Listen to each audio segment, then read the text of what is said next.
pissed off the record label a lot. The master was already delivered, and I woke up like 2 days after in the morning. I said, nope.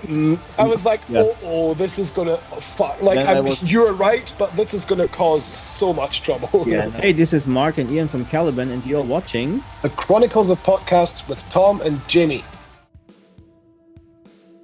Hello world, Wednesday 13 here. Hey, this is Tom Stain. Hello everybody, I'm Ronnie Ledrew. Yes, my friends, my name's John Mahon. What's going on, everybody? It's Tom. And it's Jamie. Welcome to the Chronicles of Podcast.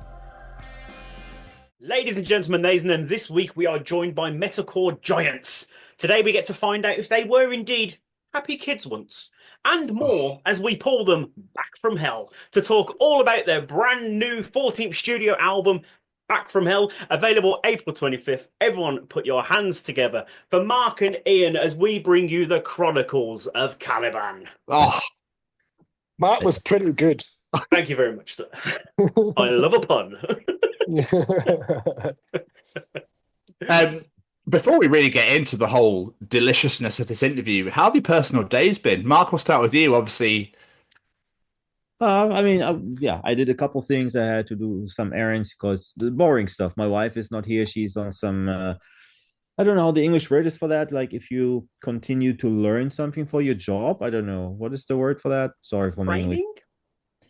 I should know this, but I don't. The German word is Fortbildung. No idea. like to extended learning for the job, you know. Okay. She's not a course. Is that the word? Okay. Yeah. So because she's going to become a makeup artist. Yeah. So she's away, so I had to take care of some errands and then some boring stuff, not really metal. And but when I got home, the quad cortex was there, so I was fiddling around with that. Love that. That was my day so far. Oh, are you in? I listened to our new album because I'm telling you this because this interview is about our new album. Oh, yeah. So you had to listen to it first before. I listened to our new album, and currently I'm still working on parts of the live set for the tour in April, and then I took a break from everything and played some ABBA on guitar. Oh, why not? Yes. It can't always be metal, can it? You know, ABBA has bits of metal in it as well. So, yeah. If I might say so, like I think Ghost is influenced by ABBA partly. That's my shot at it. And that's perfectly okay. I mean, if you listen to the song "He Is," it's very, very ABBA-ish, I think, from Ghost. If you know the song. I don't know this. I know the band. I've listened to Dance Macabre is the only song I think I know. There's one song which was very pop kinda, and it sounds like if the ABBA producer was having hands on it. I don't mean it as an insult. It's a compliment. I like those. ABBA is the best. Sorry, that's me. ABBA is the best. Really, ABBA is probably one of my all-time favorite bands. Secretly. There's nothing wrong with that, though. Yeah, okay. Okay, well, no, publicly. Here we go. To be fair, I've always said it doesn't matter what genre it is. A good song is a good song. I don't give a fuck who sings it. So yeah, ABBA are great. There's a song by ABBA called Eagle, and it's essentially an 80s ballad. So if Skid Row played it, it would turn into the absolute massive, you know, the song where everyone brings out their cigarette lighters. You know, so I'm jamming this song with a crazy Zakk Wylde profile on the Kemper, pretending to be in the 80s. So yeah, that's a hell of a Tuesday. I know. So what we like to do with these, we like to take things right back to the start, right back to childhood. What did you want to be when you were growing up? Has it always been music for you guys or something completely different? We'll start with you, Marc. Has it always been music for yourself? Not really. I started with music or playing the instrument actually when I was kind of old already. Like in my teenager age, I didn't start playing guitar when I was 9 or something like that. I always enjoy to be in the nature, and I love building things and stuff like that with wood. And I did an internship like at some wood construction and stuff like that. I was really into that kind of stuff until music became more interesting at some point to me. And I started learning guitar when I was like 15 or something, so pretty late. So yeah, so Do you still build stuff now? Like with wood, does he still do any of that? Do you dabble? I mean, I do a lot of renovation and stuff like that myself. Oh, wow. So when there's like, let's say we need a new table, I try to build it myself or some stuff like that. Not too complicated, but some things. I was really expecting you to turn around and go, see these on the wall? I stuck them up. I was going to say that. See the beams of my roof? That was me. That's awesome, though. And not a lot of people, like, unless you go into like carpentry and stuff, not a lot of people build their own shit anymore. And not in the UK anyway. No. Just lazy. What about you, Ian? What was it for you when you were growing up? Well, I started playing piano when I was like 4. Wow. So I have no experience of anything gaming because my parents just stuck me in a room full of musical instruments. So I played piano when I was really young and then started playing guitar and all sorts of different instruments. So I got into contact with music very early. However, if I had a different career choice, I would have become a pilot because I love airplanes to bits, and I can't tell you why. They just fascinate me. So I'm your Flight Radar 24 Pro guy that tells you what plane's flying in the sky. Holy shit! Again, massive contrast. Where did the love of aviation come from then? Just out of nowhere? Well, I used to enjoy drawing planes. Yeah. And then obviously growing up in Germany with your family in Scotland, we'd fly to Scotland a lot.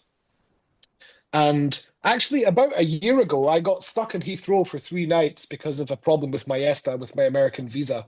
And I had no problems being stuck at Heathrow for 3 days at all, because I just stood outside looking at all these airplanes and thought, this is great. So yes, airplanes and being a pilot would have probably been the other career choice if things had not happened the way they did. Wow.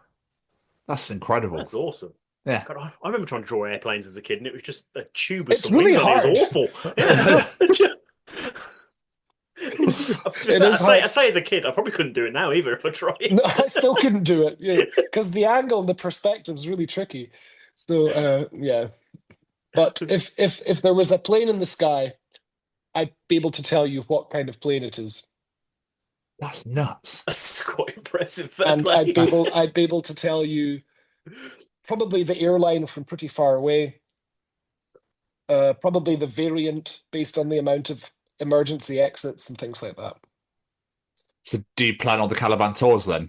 You know, what planes No, to get? because we don't do private jets. No. Anyway, yeah, that's that. That's yeah, enough of the airplane talk. Sorry, yeah, of course. Mark, what sort of music were your parents into?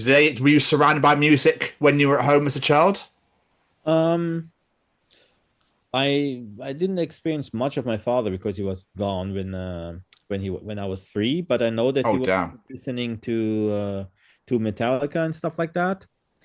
So he was kind of like into the heavy music, and yeah, my mother not at all. Like the rest of my family, not at all into rock. Really? Oh, it's rock. What? Into rock. Yeah. Okay. I mean, they didn't. When I started like listening to metal, hardcore, and all that kind of stuff, that was all noise to them because, yeah. So my mother never understood my type of music or my goals and stuff like that. So it was not too supportive at home. Oh, that's shit. I'm sorry to hear that. Oh, no, I'll find it. And actually, I think that was making me push more for it. You know, as a teenager, you want to be against everyone. Oh, yeah. You know what I mean? So, oh, yeah. I show you. I make it even heavier now.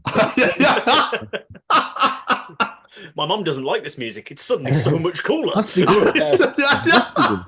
And that is how I invented breakdowns.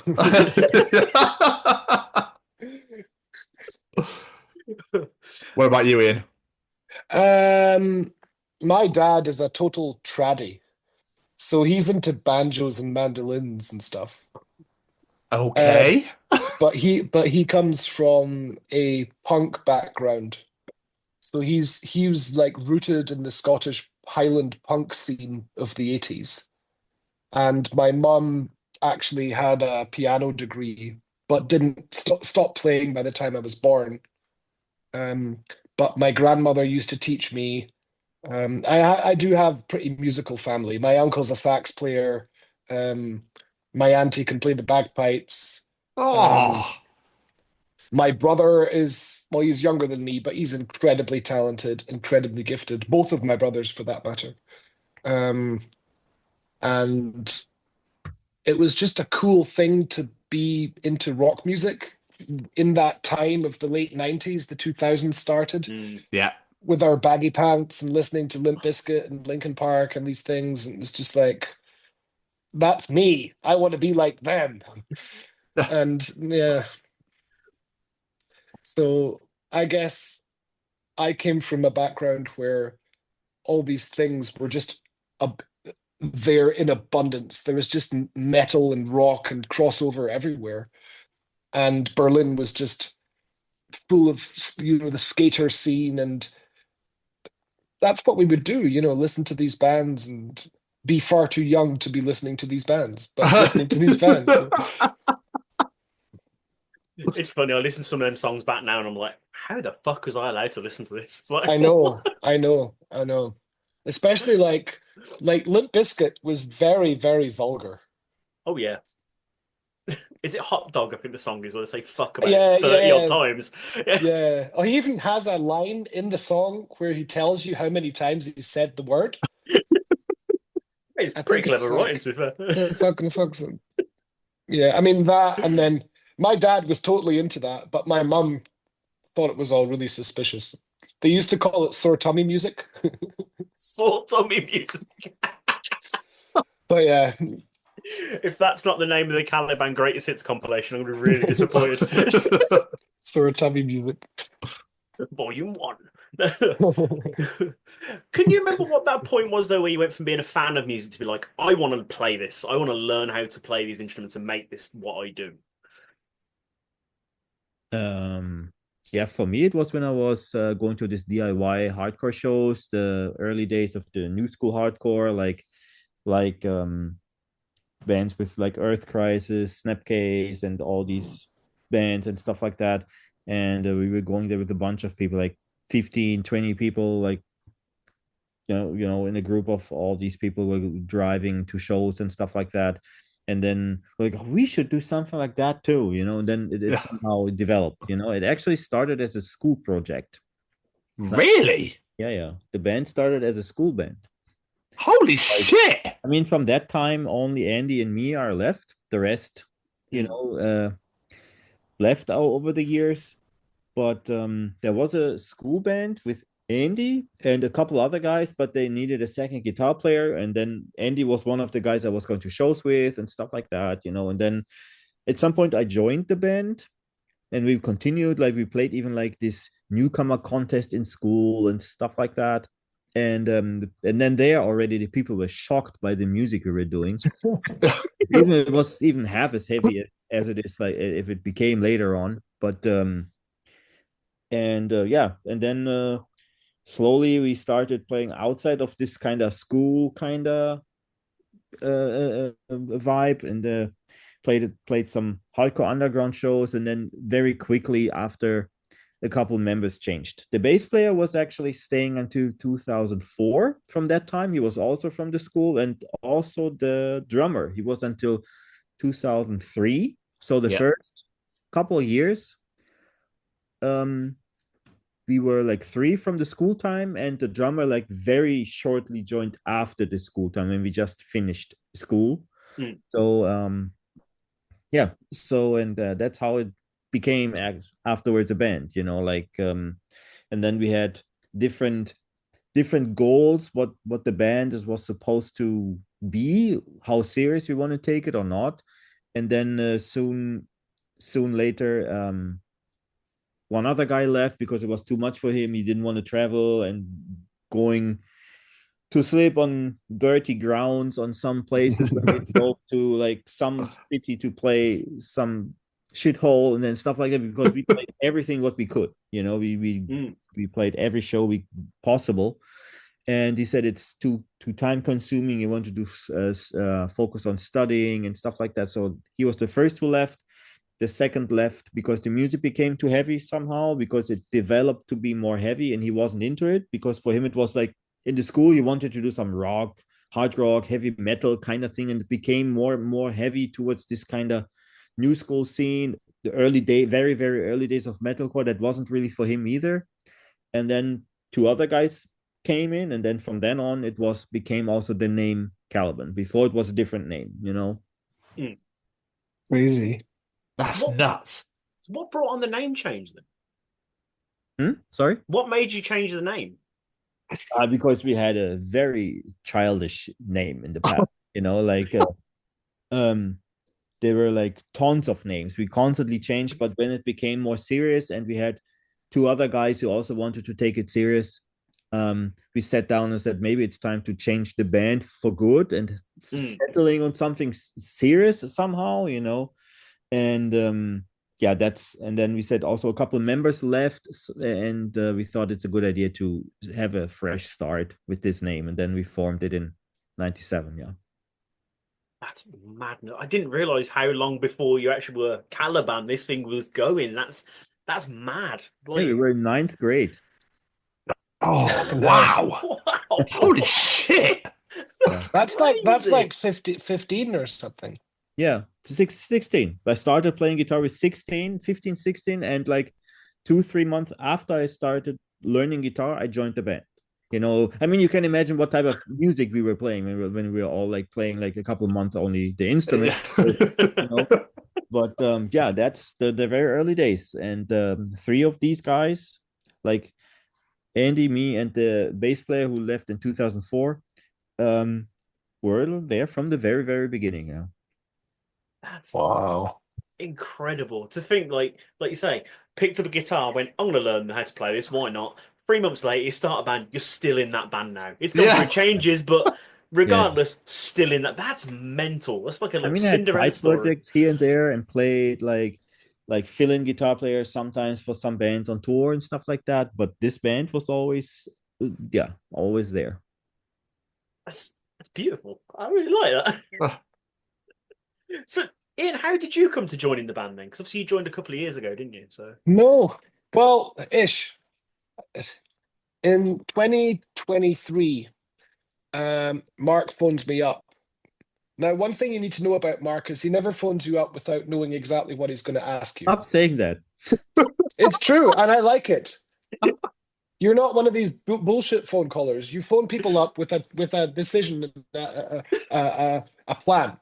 So Marc phones me up and goes like, right, hi, this is the situation. Do you want to join the band? Yes. Okay, bye. So we'd made that decision. And then I think the following weeks after that, we had a lot of long phone calls about visions, and it was like, oh, we're going to make this new album, and I'm like, where's it going to be on a scale from Machine Head to Parkway Drive, just to get an idea of where this is going, So we came up with a bunch of really funny words for everything, and just kind of bonded artistically. And I mean, we've all known each other for what, 11 years or 12 years beforehand, because I used to be in a different band and I was on tour with Caliban. So we knew each other personally anyway. And it was just really weird because I listened to Caliban when I was in like 2005, when I was 16, just, with an electric guitar, and I just joined this band of people that couldn't play either and stuff, and then listening to Caliban and like going like, this band's German, this is cool, and I was a fan. And like, it was Caliban and Killswitch were two of these bands that taught me so much about metalcore. and now I'm one of them. You know, and just to reference Rockstar. And it's an incredible privilege to be part of that whole musical movement, you know, because especially the founding years of Caliban, where they emerged into the scene, it was the genre. It was everyone was talking about it, you know, and it was so important in teaching people how to play, because it was an approachable kind of music, because it was based on riffs that you can sing. You know, and if there's a Caliban riff that goes, you know, people can sing the riffs. So yeah, that's how that genre is so important. And now I get to be part of that whole legacy. It's a honor and a privilege. Did you feel like any sort of pressure as Caliban have been around for so long, like having to join a band with that sort of lineage, you know, and all that history? Was there any pressure there at all? There was no pressure, but there was a lot of respect towards what this is, right? So I'm being taken in to a project that has this incredible mileage, and this has gone through so many different phases and essentially knows so much about being a band. I mean, we're talking, I mean, in 97, I was 8. You know, and it's like, it's just incredible. But yeah, a lot of respect, a lot of like careful involvement at first to not go in there and plow through a system that's survived for such a long time, you know. Yeah. It's a delicate thing to do.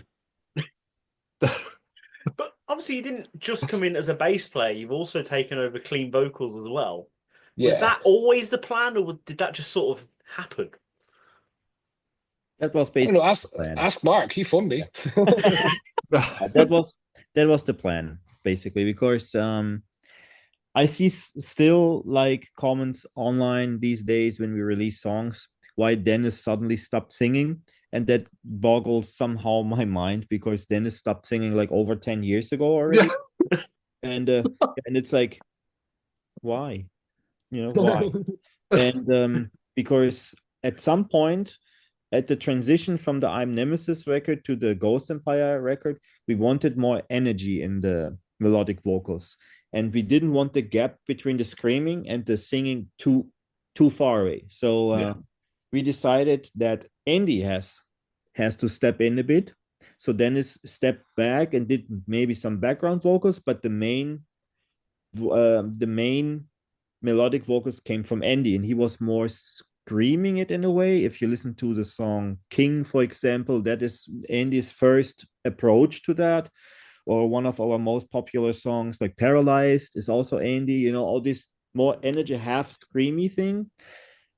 And so that's part one of the explanation. And then at some point, Andy said it became too much for him, because our songs, especially the new material, became more challenging for him. Also because it's the patterns of the screams are more challenging for him. They're faster, taking more breath, and it's in general more difficult, because then he said, if I have to continue also with the melodic stuff, because I noticed at the recording, at the writing process and of the first couple of songs, I noticed that he was like somehow crawling in some kind of, he was stepping away a bit, like he wasn't so into it, you know, and I noticed something is wrong, and he felt a bit overwhelmed, I think, and he wasn't really so much, I don't know, is so involved at some point, and I was wondering why that is. And then we were talking, and he said,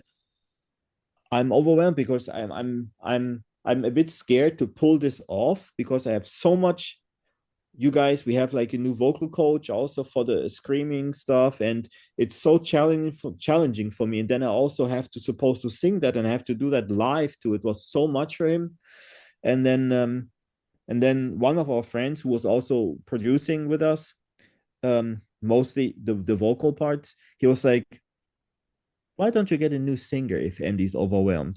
Take the pressure off him, find someone who can sing really well. Dennis didn't want to do it really anymore. He was he never was really the huge fan of singing. He did it because we made him to. Because he had a voice, he could sing the stuff we wanted, and he was doing it. He was doing it fine, but he was always never the guy who's like, hey, look at me, I'm the singer. He was never this type of person. He wanted to play his guitar, he's a bit more laid back guy. So he said, because then we thought about what we do. Do we go back to Dennis or what do we do? And Dennis was like, not really. Like I can do backing vocals, but not really. I don't want to be in the center of that anymore. And then Matti, the guy who was producing with us, said, why don't you get a bass player who sings as well? You need a new member anyways. You're just writing here as a 4-piece. Of course, you can add a new bass player later on during the process, but why don't you get one who can sing too? And Iain was like, actually, I remember that I think the day or the day after we announced that Marco is leaving, it's like, hello, remember me? Have a spot for bass? Do you know what? There's a few moments like that. There was another moment where there was a Caliban show in Berlin in a venue round the corner from my house. And I was out on my morning cycle in activewear or something ridiculous like that. And I cycled round there, walked straight into the venue because I know the owners of the venue and stuff like that, and just walked straight up on stage. And there's Patrick doing stuff. I think it was before sound check. It was midday. And I went up to Patrick and said, hey, Patrick, can I join your band? But I'll just play the heavy stuff. And he was like, yeah, why not, man? So we joked about it, but nothing became of it. Yeah. And then there was, of course, the thing with Marc, so there's a lot of jokes around it and a lot of funny, stupid talk and a lot of initiation. But it's all in all just funny. Yeah, I remember the call because I don't know if you were shocked or not, but I said, you can play bass, but only if you sing too. Because I knew that he was a singer too, or we knew. And we wanted to fill that spot, and yeah, that's how that came together. A lot of people there go like, oh, but bass is a downgrade. Do you know what? Bass is great. Bass is amazing. Do you know what? We played this one festival in China recently, and it was the largest stage we'd played on, or I'd played on with Caliban, being this bass playing singer guy, and the balls you get when you hear that low end shooting forward, like it's a whole different sensation. Being a guitar player is nice, being a piano player, that's all nice, singing, all these things. But doing proper low end stuff, if you're down there, drop A, drop G, drop F, that is filthy. That's filthy, man. It feels good, man. You're like, yeah. So yeah, that is fun stuff. So I love what I do, and of course I immediately agreed and said, of course, Marc, I'll play bass and sing. Brilliant. So yeah, that's how the story came together, why we have a new singing member as well. Andy was overwhelmed, Dennis wasn't too much into it since many years already, so yeah. So it worked out perfect somehow because Andy can focus on what he can do best, can catch a little break in the choruses here and there, I think it's a good thing. Yeah, makes sense. I love the idea that Iain laying all these hints over the years to join the band, and if you're going, do you want to join the band? I'm like, nah.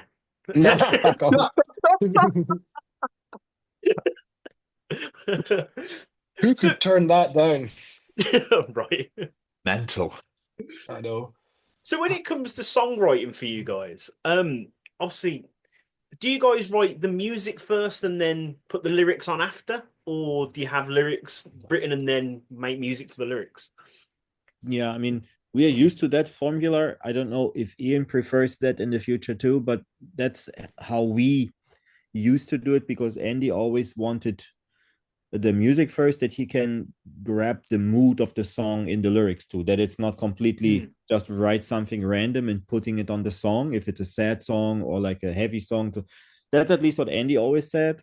So we most of the time with writing the music first and then the lyrics. I kind of like to go the other way around here. So this was, of course, an interesting meeting point in making this album together for the first time, because like I told you, like I'm an ABBA guy, so I'm a song guy, so I'm all about song, right? And of course, the metalcore genre in itself doesn't really do song. It does. No. It does collection of nice pieces of riffage with. Did he just insult our albums? No. It's an approach, and I think with Back from Hell, we did quite often take an approach the other way around. So there was like a world of lyrics that already existed when I already came into the whole process. We kind of knew where we were going with that. A great deal of the songs did develop by having an instrumental and then creating lyrics on top of them. But we did change a lot of the instrumental around, to accommodate what makes a song, right? More of a mix-up this time. Yeah. Combination of both somehow, like having like the first of the idea of the instrument, adding vocals, then changing some instrument parts, then changing the vocal parts. So back and forth, and that's like more like, that's how this album came together. Okay. So I was going to say, do you and Andy collaborate on vocals, on lyrics? Sorry, then Iain. Like, do you? Yeah, we had some really nice. So I've always gotten on really well with Andy, and I think like the dynamics within the band were really nice because me and Andy we clicked years ago already, and it was later. We clicked years ago and like got the chance to really sit down and talk about like, hey, what are we writing about here? What are we feeling? How are we doing? I came out of a really nasty breakup in 2023. Sorry to hear that. Well, it gives you a lot of lyrics. Yeah, I can imagine. So we kind of, because they're all tad older than me as well and stuff, and I kind of look up to them about a lot of stuff and a lot of lyrics that they'd previously written. So I was speaking to Andy a lot. We'd sit down, have a glass of wine and just chat about life and just chat about like experiences, private life, previous marriages, previous relationships, divorces. And I had come out of a situation in 2024 where I had a serious mental health emergency within the family in Scotland. And I remember the very first recording session for Happy Kid was like, I basically came back from Scotland, went straight to the studio and got back from Scotland and just said to everyone, I was like, look, guys, I'm sorry, but I'm fucked, man. I'm fucked. My brain's fucked. Like, so I sat down with Andy and kind of opened up to everybody about what was happening and stuff like that. And Andy had a bunch of lyrics that kind of worked with all that topic as well, and a lot of the reflection of the past. So basically what happened there is basically every song I'll be able to tell you exactly what it's about, what emotions it's about, what it deals with. And that's how the whole album title of Back from Hell came to be, because it was like, after all these experiences, one must find a way out of these dark, dark places, but also accept, yes, I was actually in a really bad situation. So I can personally resonate with this album incredibly well because I was able to pour out a lot of my heart. Andy was able to pour out a lot of his heart. So it's quite personal, actually. Wow, that's made it like, because before we started, and I'm not saying it's because you're both here, the album's fucking unbelievable. From start to finish, there's not one track where you go, skip. There's not one. No, not one. It's incredible. I was blown away. Obviously, with how long you've been going for as well, I can't. It's like you haven't slowed down at all. Yeah, it's for us like kind of like another milestone, because if you look back at our discography, it's like there's always like a peak sometimes, because I have the feeling that we sometimes, like, how to say that, They come in waves. nah, somehow Not Loose said that. the Sorry. creativity is running into a dead end somehow. Yeah. And that happened before, one other time before the album I'm Nemesis. I was writing and writing after the album Say Hello to Tragedy. I was writing. I had many songs, and the album was basically finished, and I wasn't happy somehow. Yeah. I wasn't happy, and I was like, that's the same shit we have been doing all the time. It's nothing new. It's all right. Song's not bad. And then I was like, nah, but something is missing. The extra kick somehow. This album needs to be special. It's for some reason. And then I called the other guys and said, yeah, I deleted the album. They were like, what? No, I was like, yeah, I started over. I deleted 10 songs. I started over. Wow. And but I have one finished for the new album, and that song was Memorial. That was the very first song which was finished, which led into a new direction somehow. And I said, this is what I want to do with this album. All the other stuff, forget about it. It's crap compared to this song. And the second song was Davy Jones. The third song was Boogeyman, and it was all flowing very easy together.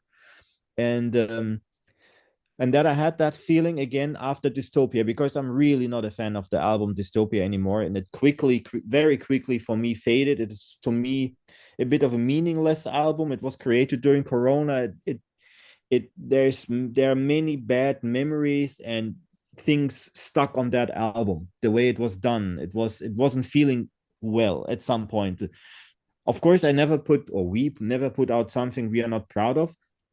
But as a musician, sometimes, of course, you have always songs on albums where you, like, a couple of months later listen to it and say, that song could have been better. Like, it always happens when you have 12 songs on an album. But with it usually takes time, and it's not so many. Like with Dystopia, that came for me very, very quick, and with many songs. I like personally, I like maybe 2 or 3 songs from that album only. That is one of the lowest for me, and then I said, something has to change.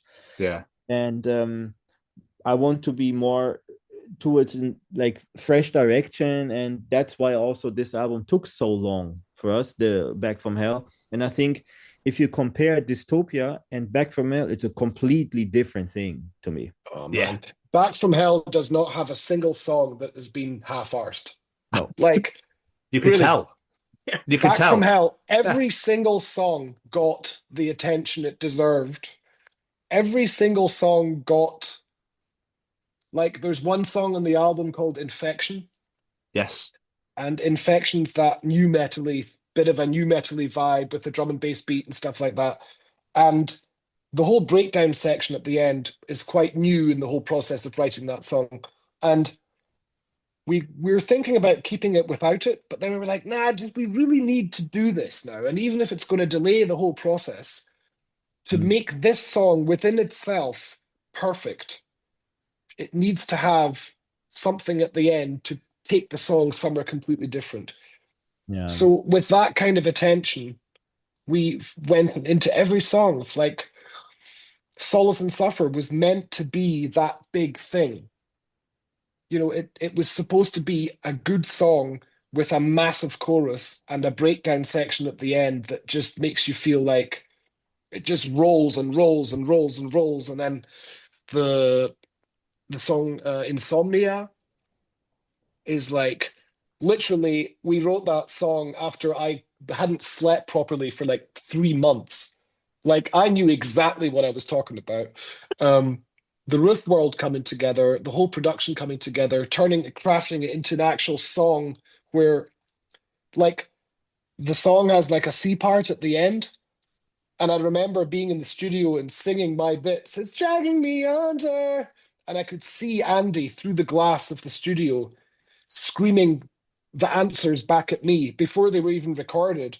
because he was feeling what was happening there. There was a kind of magic in there, and that whole part where it's going to strike me under, no, and he was screaming these bits back, and just the magic in his eyes was just like we're onto something. Yeah, the whole recording process of the vocals was really like somehow back to the roots a little bit. I mean, first off, that track he just mentioned is one of the ones we probably changed the most, because we wanted to be, everyone wanted to be happy with it, you know, and it was quite a process and probably be very stressful for many reasons. And yeah, like when the very first song which was finished, I think was I Was a Happy Kid Once. That was the very first. That's also one of the reasons why it was the first single. Okay. And I mean, we had a couple more in the pipeline already, but we felt that one is a good first single, you know, and that was the first which was ready, completely finished. And during that recording process, it was like more like guys hanging out together in a room, and not so theoretically, not more thinking how we need 5 syllables here and 3 syllables there. It was just scream some shit what you feel, you know, like it was like, and then he did some, and then the two vocal producing guys were also there, and then that's awesome, jumping through the room, and that's kicking ass, and like more like it was more a vibe there, you know, like you used to when you're like really feeling it, and you were like much more excited. This is also why we changed a bit the environment, the team around it, to bring some fresh vibe, because before it became a bit stuck into a dead end, you know. It was always going the same way. Then it was really theoretically figuring out this and this, it has to be perfect, this and this. And this album wasn't about to be somehow perfect. It was to be like, it has to be heavy, it has to be kicking ass, it has to be fresh enough, it has to be heavy enough, it has to implement also a lot of old school Caliban elements without sounding dated somehow, and that came very naturally this way. I find like Andy's vocals are in top-notch condition. He's like back to the guy that just screams in your face and tells you what's up. You know, it's like because really he doesn't have to sing anymore. Well, I kind of take offense in having to sing, because I personally like singing, so I don't like the term of having to sing. But for him it was like that. I know, but like, it's like we're literally like, from, you know, the time when all vocalists started to go all jazzy, and then they could do the really high scream and the really low one, and everyone could do the, you know, the Phil Bosman, and everyone could do the Mitch Lucker, and everyone could do this, and or this nasal thing everyone's doing and stuff. And it's like, all you need is like Andy screaming the truth in your face with a heavy riff, and then he's credible. You know, he was straight away like a changed person in the studio. When we settled for Iain can take that, what he can do best, you know, the singing, and he can focus on what he can do best. And he was straight away like so much more into it and so much more motivated and stuff like that. And he was screaming his heart out, because you could feel that was lifting something off his shoulders, you know. And then straight away, that this is also why I think you can hear that in his voice on the album. It's incredible. Just very quickly, going back to Dystopia, very quickly, Phantom Pain is a tune. That's all I'm saying about that. We'll crack on back to what? Phantom Pain is a fucking great song off Dystopia. That's all. That's all I'm saying. I really like that song. But anyway, sorry.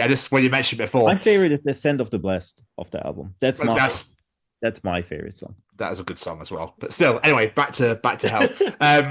Obviously, it's been released on April 25th.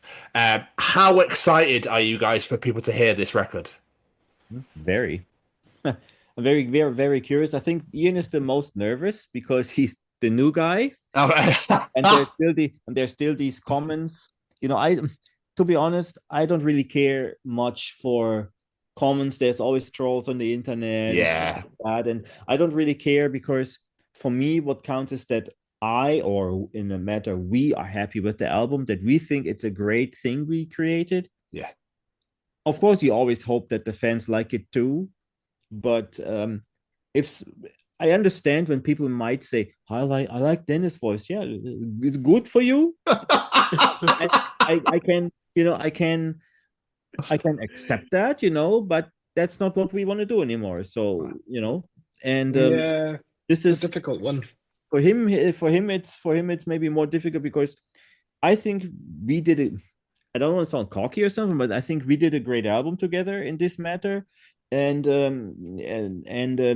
in all kind of sections, like musically, singing wise, screaming wise, and all that, and so there's nothing to hide. Yeah. Every band evolves and maybe sometimes changes singers, and of course there's some people like it less, some people like it more. You can't please everyone, but you have to be happy with what you created. That's my approach. So if someone says online, 100%. oh yeah, I don't like that, I say, I'm sorry, I do, but I can't play that. Listen Suck to the old it stuff up. then. Dennis is just like, who didn't like Dennis' voice? Me. So go away. Leave me alone. The trouble is, man, like I do get the hate because people are like, why isn't Dennis saying anymore? And it's like, what am I supposed to say about that? It's a new time. I'm happy I got the job. Yeah, it's a new time now. Like Mark said, like bands evolve, bands go, they evolve and go in different directions, and new things happen. Yeah, this again, not just because you're here. It's fucking amazing. Yeah, it's gonna blow people's face. It's gonna blow heads. It's gonna melt faces. It's gonna be unbelievable. And fuck all those people that talk shit on the internet because they think they're fucking keyboard warriors. There are all the keyboard warriors. There are. And we have noticed that with like a lot of the fans of Caliban that Caliban's been able to collect over time, they like sway towards that phase or that phase. There's like a lobby that goes like, Memorial is your best song ever. Then there's guys that just want you to sound like Small Boy Grey Heaven. The very first and then there's people that will say, your new stuff's really good. So you're never going to be able to please everybody anyway. No.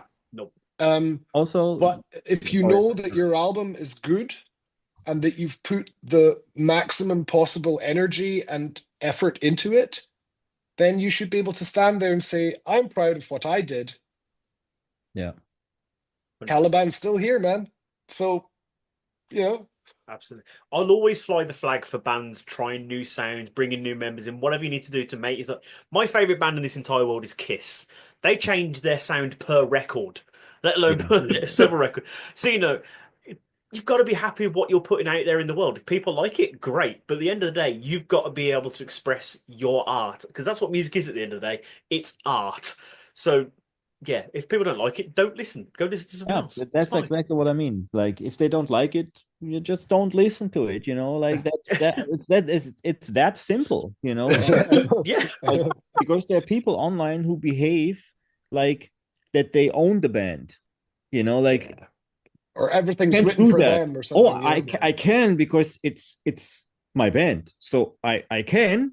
Like, you can't start singing, you can't stop singing, you can't play faster, you can't play slower. Yeah, I obviously can, because it's our decision, and if you don't like it, I'm sorry, but it's our decision that we make what we like, and what we have to be. This is always my approach. I have to be happy and proud to perform those songs live.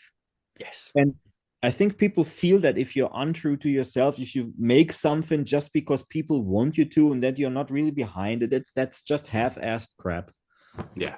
100%. Those people who moan about it on the internet are the people that complain you're not playing their city. Yeah. Oh, you're playing Eindhoven, but you're not playing Utrecht. What the fuck's wrong with you? Yeah. Like, if you can't be arsed to take a 15-minute train ride to see one of the bands you've been listening to for 15 years, you got other issues, man. Anyway, we should probably stop bashing the fans. Sorry, everyone. It's not bashing. Like, these people, I mean, I think some people are also not really paying attention sometimes. You put up a poster and it says, tour coming like Berlin, Munich, Cologne. First comment, when are you going to be back in Cologne? Okay. That's all. I don't know if it's a meme that people do that on purpose, but I have no idea. Come it to always Indonesia. It always happens. It's so true. Always. I know. Oh, fucking hell. Obviously, the album's not out till the end of April. You've released 4 songs off the record so far. What's the feedback been for these so far? As far as I can tell, very good. Like, well, they're still online. Like, they're not taking down the copy that bad. But obviously, what are the songs on the record that haven't been released that you're really excited to get out there and listen? The next single. Oh, businessman! I dropped it. You just dropped that we're going to drop a single. Yeah, I don't know if that is going to be such a surprise, but I mean, you already Echoes is my favorite track. It was really hard. It was really hard to pick favorites. It was really hard because every song is amazing, but Echoes really stood out to me. And obviously, you've already released that as a single. I think that's a fucking excellent song. But again, start to finish, unbelievable album. For me, it was Insomnia. Just that song is so good. Thank you, team. Thank you. One of my favorites is, for example, Overdrive. It's also not a single. It's the 10th, 9th song or something on the album. 8th, I think. Yeah. That is one of my favorites. Or Happy Kid. It's really hard to pick for me too. It was so difficult. But how do you work out like the track listing? How do you work out what's going to go where on the record? How did we do that? We finish with Solace and Suffer, don't we? You finish on Echoes. No, Echoes. Oh, yeah, we do because because abrupt end, because I thought it's like da da da da done. Yeah. No, like fooling around at the end somehow. I think basically we tried to find a mixture of the balance of like that it has some kind of energy somehow, like fast, slow, melodic, heavy, like that is not towards the end only the heavy, towards the beginning there's no really no concept really. I just wrote the songs down, I sent it to the guys, I think we changed a few things, and there was no deeper meaning. It's just like the first song is obviously matched to the intro because it's the same melody, so it has to be first. Yeah. All the rest after, let's see that we have some kind of dynamic in the album. And Echoes just finishes like with this bang, and it's done. There's I don't know, or I'm not remembering correctly. Well, but it finishes really heavy, and it starts really heavy because when Guilt Trip came about, and we decided that we're going to do this feature with Mental Cruelty Guy, and it was like this song just became more and more evil. The whole melodic side of it was quite interesting, and one of our co-producers called Benny Richter, who has produced or co-produced a lot of Caliban albums, came up with this whole thing and said, "Oh, let's make an intro thing with orchestras and like you used to." And then he's reassembled bits of the lyric world and bits of the Back from Hell and bits of the melody of Guilt Trip and put that in there and kind of worked that out. So that's how we got to the idea, right? Intro straight into Guilt Trip. Yeah. I sent them a couple horror movie soundtracks and vampire specifically soundtracks and say, hey, look at this, that could maybe fit and stuff like that. But that's how we got like into the whole idea of starting the thing with Guilt Trip. Mm-hmm. The rest of the order, to be honest with you, I have no clue what the order is. Because I do remember you're right with Echoes. But these conversations within a band, they're very difficult to remember how you actually come to the results because, there's different opinions. Everyone has their say. We were quite late in mix and master because Marc decided this is not good enough, and he was right. So we got a whole new attempt at the mix and master, and then we're kind of in trouble with deadlines and stuff like that. So then we pissed off the record label a lot. We probably did piss off the record label a lot. The master was already delivered, and I woke up like 2 days after in the morning. I said, Nope. I remember, fuck. And And I was then, like, yeah. oh, this is gonna fuck. Like, Then I was, you're right, but this is gonna cause so much trouble. yeah, and I was writing in our group, and the band group said, guys, listen, we can't leave it like that. We put so much effort in it, and the details are not worked out enough. It's like rushed towards the end. We took so much time, and the end was rushed somehow. It's not finished really. They are missing pieces somehow, and and then I called our mastering guy. Like I was mixing and called my mastering guy, and I was asking him, and he was, oh, what about the deadlines and how do we do that? And then I called Century Media, and then then it was All hell broke like loose. Armageddon, like at first. And then there was we pulled the master files back and delivered them, I think 3 weeks, 2.5 weeks later. Luckily it was between Christmas and New Year's Eve that the record company wasn't too busy, so they weren't starting right off working on it. It was like, hey, we are okay, let's cool down. Okay, we are not working too much, and we are gonna go into our holiday phase soon. But I think it was a very specific date on the 6th at 9 in the morning. The master has to be there or no album, and it was like, okay. So I worked through Christmas and New Year and all that kind of crap, and went to Hamburg to be in the studio for mastering. Iain was recording even at the mastering studio a couple more vocals which were not right, and it was like last takes. And I mean, I'd come down with my yearly flu mix, influenza, whatever. I was wrecked, and I remember like it was like going to Hamburg is such a burden from Berlin, because you got to take high-speed train, all these things, feet full of snow and everything. I was like, oh God, like off we go to Hamburg in the studio, pumped on medication, and just like, God.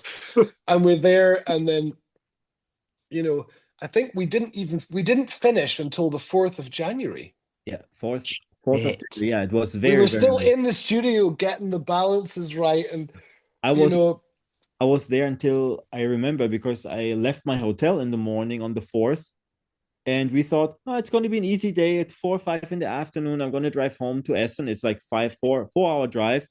And then I was like at 3 in the morning, I'm still here. Oh, and you drove home. Yeah, and you then I didn't drove have home. to. There's so many stories already behind this album. I drove home at 3:30 in the morning, and a snowstorm hit, and I could drive in walking speed. Like I was like, oh man, I'm awake for 22 hours already now. I had to check out early in the hotel, and I'm driving through a snowstorm and can drive like 20 miles per hour, maybe. It's like, what the hell? I came home like, I don't know, at 9 or 10 in the morning, so crazy late. I was so exhausted, but then it was finally done. Yeah, it was done. We didn't take any chances with this album. no, I was going to say, all the lengths you've gone to, unbelievable. Who better appreciate this? I think the last song that I was still there, but we were working on, was Dear Suffering. Yeah. And Dear Suffering has this breakdown section at the end that is by far the heaviest breakdown. And I remember I was probably like 40 degrees fever and just, terrible physical feeling. However, that breakdown, everything was perfectly leveled, and me and Marc just in the studio just going like, oh yeah, this shit's great. And it still is the best breakdown on the album because it's incredibly heavy. But that was the last one we mastered, and then that was the job done. So yeah, what an experience. It's incredible. I imagine if you like, Marc, did you send off the new mix and master? I may have slept through the deadline. I was incredibly tired. I fortunately I could give it out of my hands because the mastering guy was finalizing exporting our files when I was not there anymore. We just did all the leveling because we did stem mastering, so he had a couple tracks from my mixes, so we had to figure out a lot of automations, and then I don't want to get too detailed into technical things, but so yeah, we finished everything, and he on the 5th, when I wasn't there anymore, he just had to export all the files properly and sent it off in the night on the 5th to the mastering. Incredible. To the record label, sorry. I remember the 6th of January, sitting there in the morning thinking, my God, I hope this arrives. I so hope this arrives. I imagine the person at the record label like, I can't believe you've done this. You're like, don't worry. I once deleted a whole 10-song album because I wasn't happy. This is normal. God. Obviously, you mentioned earlier you do have a tour lined up during April and May, going across Europe and the UK with Hearts Awake, Cabal, and Assemble the Chariots. How excited of you to go out on this tour? Very. Also that we come back to the UK finally after so many years. Yeah. I've got to get tickets for Birmingham. I've got to get tickets for Birmingham because, yeah, I need to hear this album now because it's so fucking good. But also, for the record, you teamed up with Johnny from the Browning, with Joe from Fit for an Autopsy, and with Lucas from Mental Cruelty. Like, what made you want to bring these people in, get these people involved? Evil, pure evil. That's it. No other reason. Well, each of the vocalists have. Sorry, Mark. I know I'm saying things, but you're usually saying. But I think each of these vocalists bring in a very unique addition to the music. Now, Joe Bad has this thing where he, what's the right word, enunciates very clearly when he sings or screams. So you understand exactly what he's saying, and he's got this thing, can't describe it. But that is one amazing voice. It's very, very powerful and mighty. And so on a song like Dear Suffering, it's like, this is the kind of guy you want to have on that because that's just going to rip. Johnny is, he's got this thing that, I'm not sure if you saw the interview, he does inhale only. Did you know this? No. He's got an interview on the Garza podcast saying, I've always done inhale. No one's ever asked me. No one's ever questioned me. This is what it's like. How does that even work? I don't know. So his vocals merge perfectly into, the speed of how fast that verse part is that he was doing. It blends really well with Andy. And then with Lucas from Mental Cruelty, that's really on Marc. But Marc, do you want to tell them about the whole connection with Nowell and Mental Cruelty? That's how it came to be. Yeah, I mean, Nowell, the guitar player of Mental Cruelty, is one of the co-producers with me, because we didn't choose one particular guy to produce everything with us because we wanted a variety and a lot of dynamics. So we chose a couple different people to work on music with us, and the guitar player of Mental Cruelty is one of them. I was working with him, I think on, not sure, 3 tracks maybe, and the Guilt Trip was one of them. And this is why maybe the song has also this kind of developed that vibe somehow, that he had an influence on it, that it became a bit towards Mental Cruelty. So it was kind of logical in a way to ask Lucas from Mental Cruelty to join in on that song, so it was somehow very easy. I was talking to Nowell, they were on tour in the States with Carnifex at that time, I think. And I was like, we have to do something on that song. And he also, what about Lucas? Somehow. That's a good idea. Yeah, and then that's how that came together. Every guest vocalist, they have their own background besides from the musical part, also a different background. With Joe, I'm friends since many years. We used to play very long ago already, like some video game together and online and stuff. So I know him through Matt Heafy from Trivia. Oh wow, yeah. We know each other through him, and he introduced me sometime like many years ago, and and I became like a very big fan of Fit for an Autopsy, because I think Fit for an Autopsy is, to me, if not the best, one of the best deathcore bands at the moment, to me, like music, because they have this kind of vibe with they mix somehow melodic stuff into this deathcore without sounding odd. And that is, I think, a very hard challenge. For it sounds natural and it's really well produced, some written, and very, very clever to me. And yeah, so I thought that's a great addition too, you know. Or you see with on Guilt Trip, Lucas, what do you call them? Goblin vocals? Goblin vocals, yeah.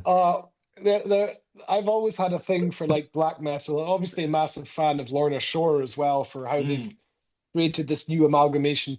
And I think the story goes that Lucas was in Hamburg you recorded this, or in Cologne?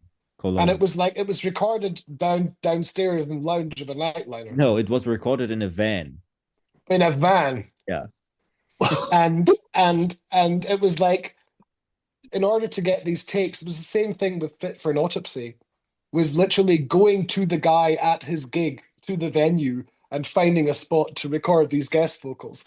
And Lucas guest vocals, they sound so evil. Like, I've listened to the clean, to the raw track, and it's just like his whole,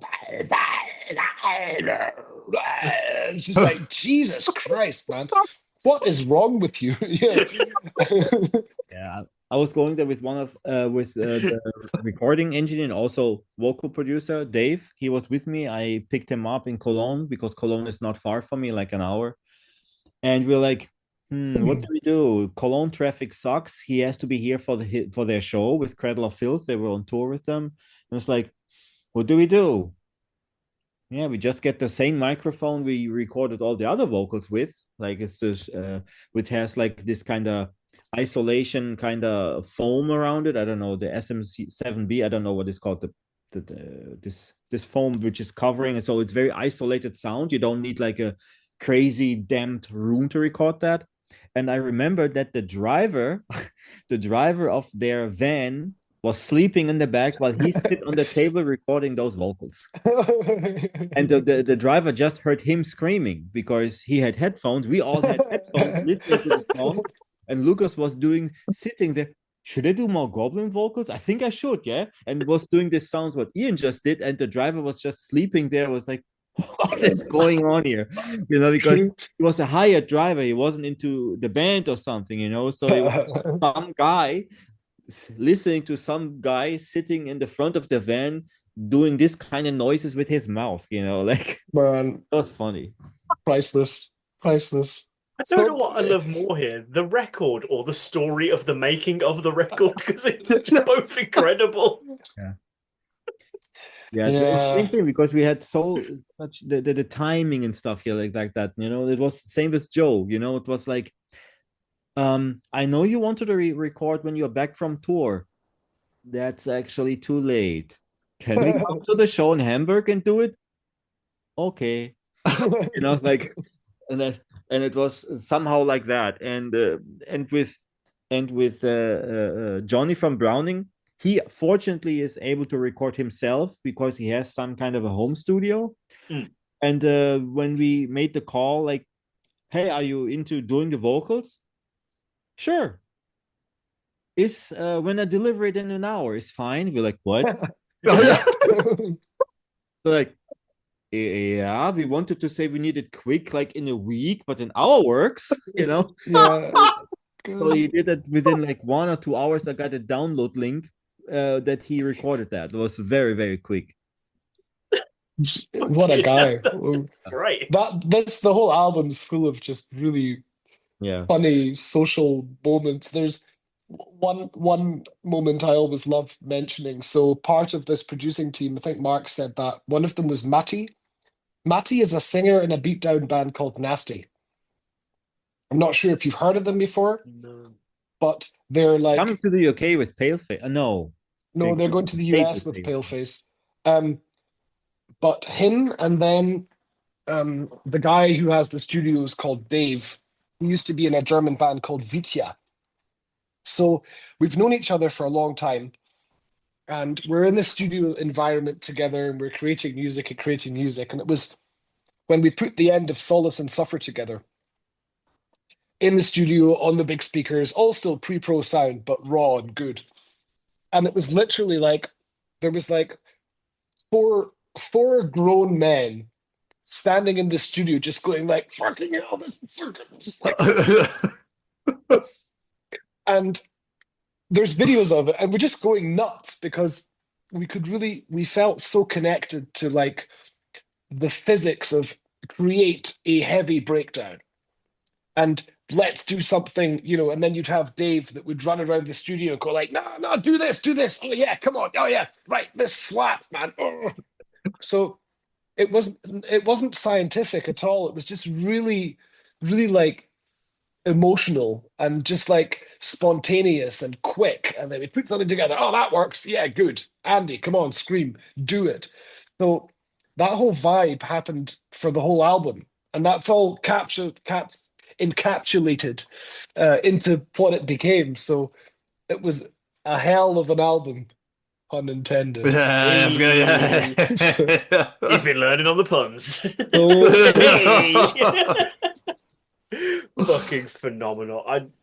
Like I said, the album is absolutely phenomenal. I can't wait for people to hear this record because it's I can't even put into words. Just yeah, thank you. Absolutely incredible. But if anyone's listening to this and they're like, do you know what? I've enjoyed hearing these guys' stories, but they're not really familiar with your guys' music. What's 2 or 3 Caliban songs that are out there you'd recommend to listen to get a feel for the band, what you guys can do? That is a very tough question. Can I try and answer that from my perspective of being a fan over so many years and then in the band? Oh, I like this, yeah. To be honest with you, Back from Hell. Because Back from Hell has basically a lot of the largest amount of different elements of what Caliban has been made up of over the years. You got your breakdowns, you got your big catchy chorus, you got your whatever, I don't know what it's called. You've got the verses of the song. You've got the beat downy kind of breakdown part. That song is probably already a pretty good thing to show to someone that wants to know what is Caliban musically about. What about you? That's one song I can say for myself. About me, I wasn't really thinking about the new album in general. I was thinking like generalizing, like a couple songs. Yeah. Like, I think if you want to listen where we actually came from, the song Forsaken Horizon, it's on the Shedhearts album. That is our first album, which made us into what we are somehow. Then Memorial, probably, on the Nemesis album. And Paralyzed. These are like very... Paralyzed also has a lot of very typical Caliban things. And these are like...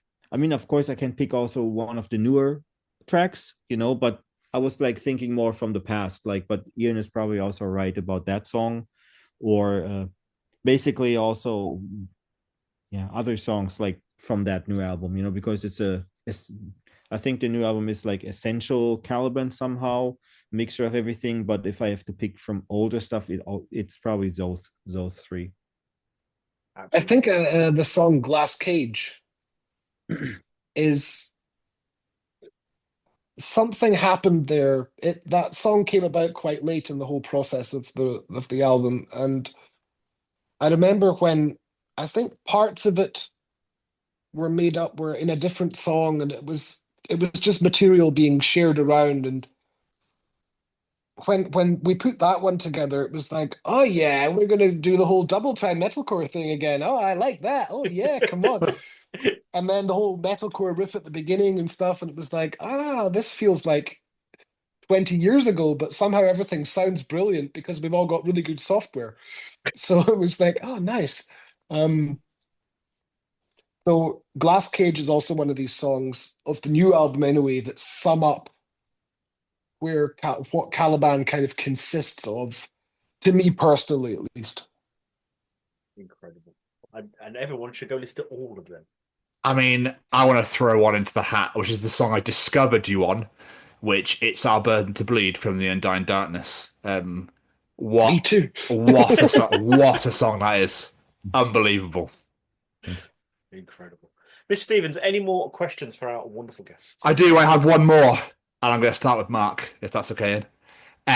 When this whole journey started, when you friends at school all came together, decided to start, this project, which is now the longevity of it's insane. I think you almost must be pushing 30 years nearly, right?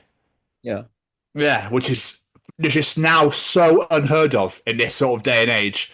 Like, did you ever think this is where you'd be today? No, not at all. Like, especially when it started, this kind of music genre was also pretty unknown, just DIY, playing very small places. And I never thought that this can happen, especially if you look like what some other bands even playing these days, like if you look at, I don't know, I Prevail selling out like 6,000 capacity venues, like what? That was unthinkable in these days. And so yeah, and also about us, even of course that we don't sell out 6K venues, but still that we make this kind of thing so long, and that we somehow, at least from that's what I hear, that we influence a lot of people music wise, or also the lyrics in a different way, like outside of musicians and stuff, influencing them. This is definitely a very, very cool experience somehow, and makes me very happy that we made something meaningful, at least somehow. Yeah, I never thought about that it would go this long, and yeah, in this way. What about you, Iain? Burden to Bleed, man. He was like, this is the moment where I have a heavy disagreement with Marc, because I always suggest playing Burden to Bleed live, and everyone's like, no.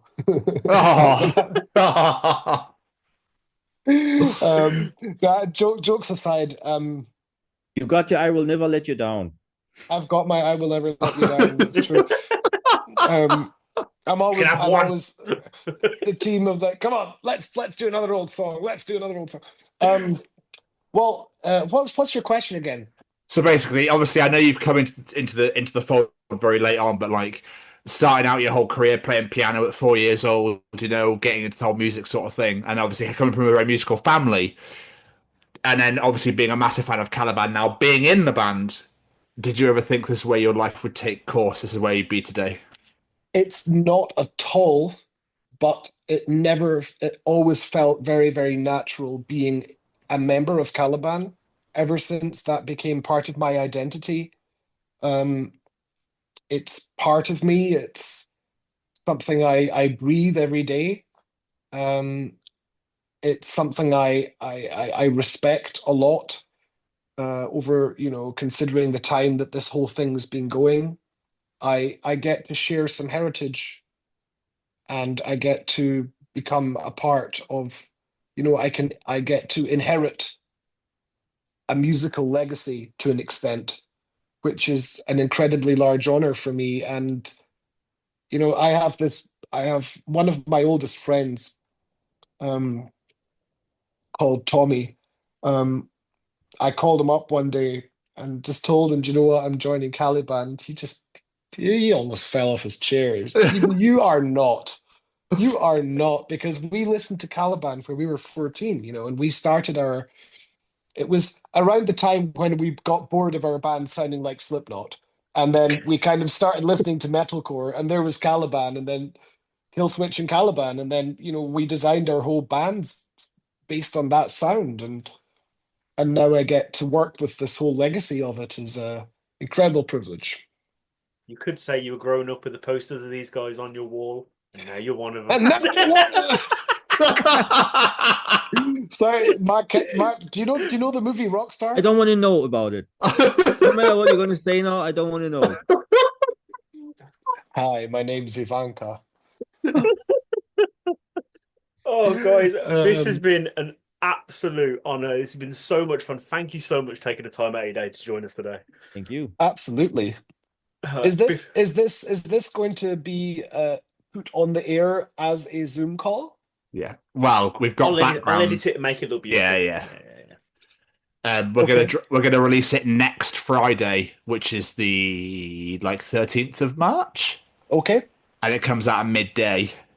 Okay. But we'll tag you in all the relevant social medias and that sort of thing. But talking of social medias, how can people find you in the world? Plugs, social medias, websites, where can people find Caliban in the world? TikTok these days, man. That's all we do, TikTok. Mark's like, you would not catch me dead on that. You can catch Caliban on caliban-metal.com. You can catch Caliban on Facebook, Instagram, TikTok, and Threads, because that's the new thing. You can catch Caliban, calibanofficial.com, I believe the website is. I think the Caliban official, I think is our Instagram. Calibanmetal.com is the website.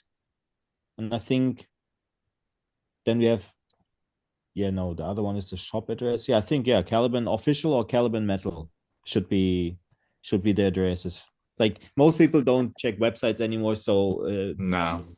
It's the easiest probably on Instagram. Just Caliban official, that's it. Okay. Yeah, Google the band and you will find because I put it in Google, the first thing came was like a monster thing. Oh gosh. And I was like, oh, what that is? I put Caliban band and then it popped up. I was like, weird. Just let me do that. Oh, but my search engine optimization is already weird because I deal with a lot of the graphics on Caliban. So it comes straight away. So my internet is full of pictures of myself. Oh yeah. Incredible. Boys, it's been fucking amazing. Thank you so much for your time. Massively appreciate it. All the best with the new album out in April, and I can't wait to see you in the UK in May. Yeah, thank you. Pop round. Pop round. We'll hook you up with tickets. Oh, boys, come round, say hi. Thank you. Appreciate that, but we'll definitely come and see it. Okay. Yeah. Of course. Yeah, of course. 100% be there. Are you both in Birmingham? No, I'm in London. Jamie's in Birmingham. Well, I'll see you individually. Yes. Take care, lads. See you later. Thank you. Bye-bye. So Bye-bye. Bye. Hi, everybody. Welcome back to another edition. I want to say 163. You are correct. Yeah, hey, good. We're getting good at this. We're getting good at this now. We're remembering of the Chronicles of Podcast. The Chronicles of Caliban, might I add. Strong guest this week. So massive thank you to Iain and Marc for being a part of it. It was just absolutely wonderful. So I salute and bow and everything else. So thanking you graciously. And happy birthday to Iain for last week as well. Jamie, before we really get into everything, I mean, can we just smash Single of the Week out right now? Because only because of Friday, I think, was one of the biggest days of releases ever. There was a lot. There was a lot of good shit, and I was just like, do you know what? I think we need to just bring this up immediately because it was hard to choose this week. It was very hard to choose this week. But I ultimately went with a song called Betraying Fate by Matty Shreds, featuring So We Can Fly, Braden Barry. It was amazing. Yeah, it's like, fucking good. The heaviest Braden's ever been. So Matty obviously asked Bryn to feature on this song, and oh my god, blown away. It's the second time they've worked together as well, so it's the second song they've released together, and it's just absolutely out of this world. So please go and listen to Betraying Fates by Matty Shreds featuring So We Can Fly right fucking now. There's no other details. Otherwise, I'd give you more details, but there's not. Just good. It's Braden screams in it. It's very heavy. The guitar is gorgeous. Just go and play it. Turn it up to 11, as I said last week. Yeah, like you sent me this. You're like, here you go. Here's my song of the week. Have some heavy Braden. I was like, that's a great description. I like it. It works. It's heavy Braden. Yeah, it's absolutely unbelievable.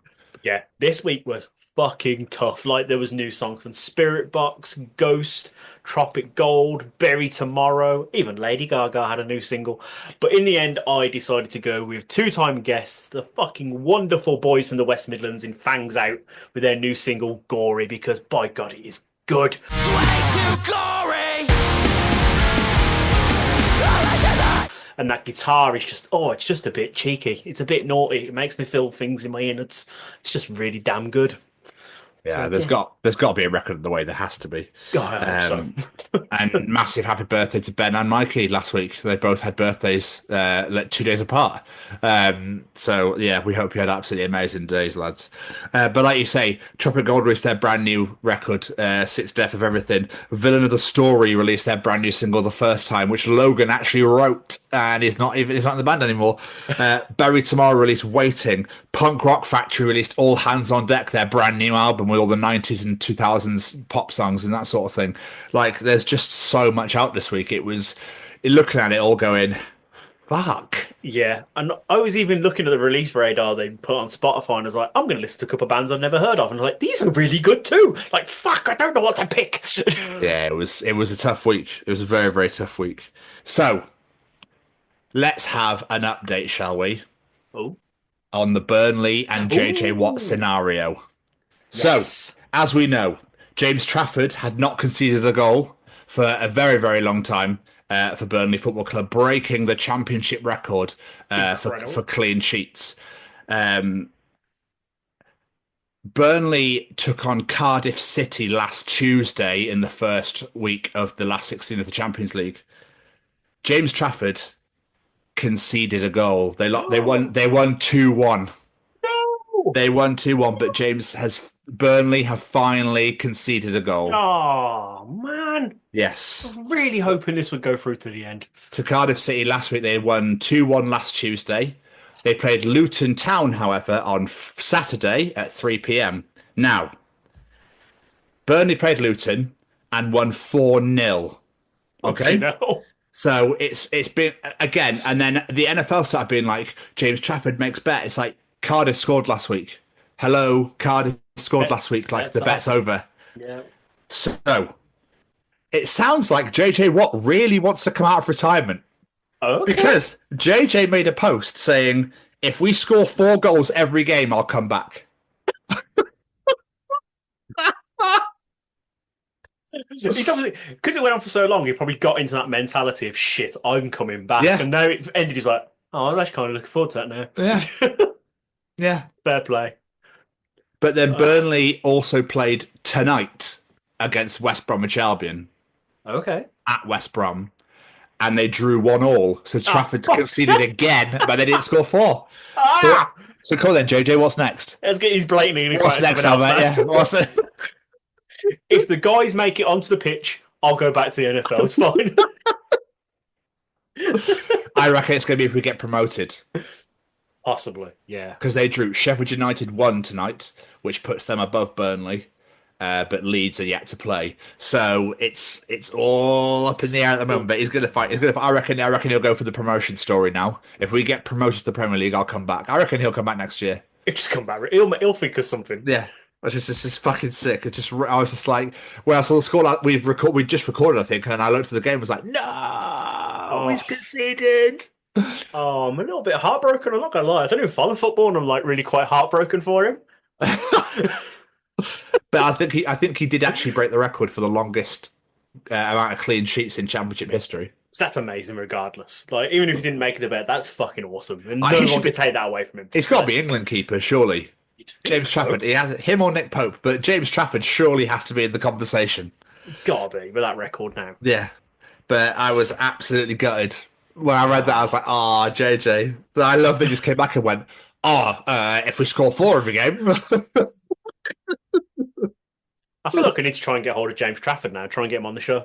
We've been talking about him. Well, let's just reach out. Why not? Yeah, let's just have him on. Let's have a chat about it. Come on, James. You know you want it. Let's have a chat, Paul. Right. So this ties in with my what I did this week, but I'm going to talk about it now because there's moments in life where you just get absolute gold happen, and you're like, this is going on the show. Yes, this is absolutely going on the show. Anyway, so on Sunday, me and Kelly took a trip to the garden centre in a place called Bagshot, which is a great name for a place. Yeah, great name for a place.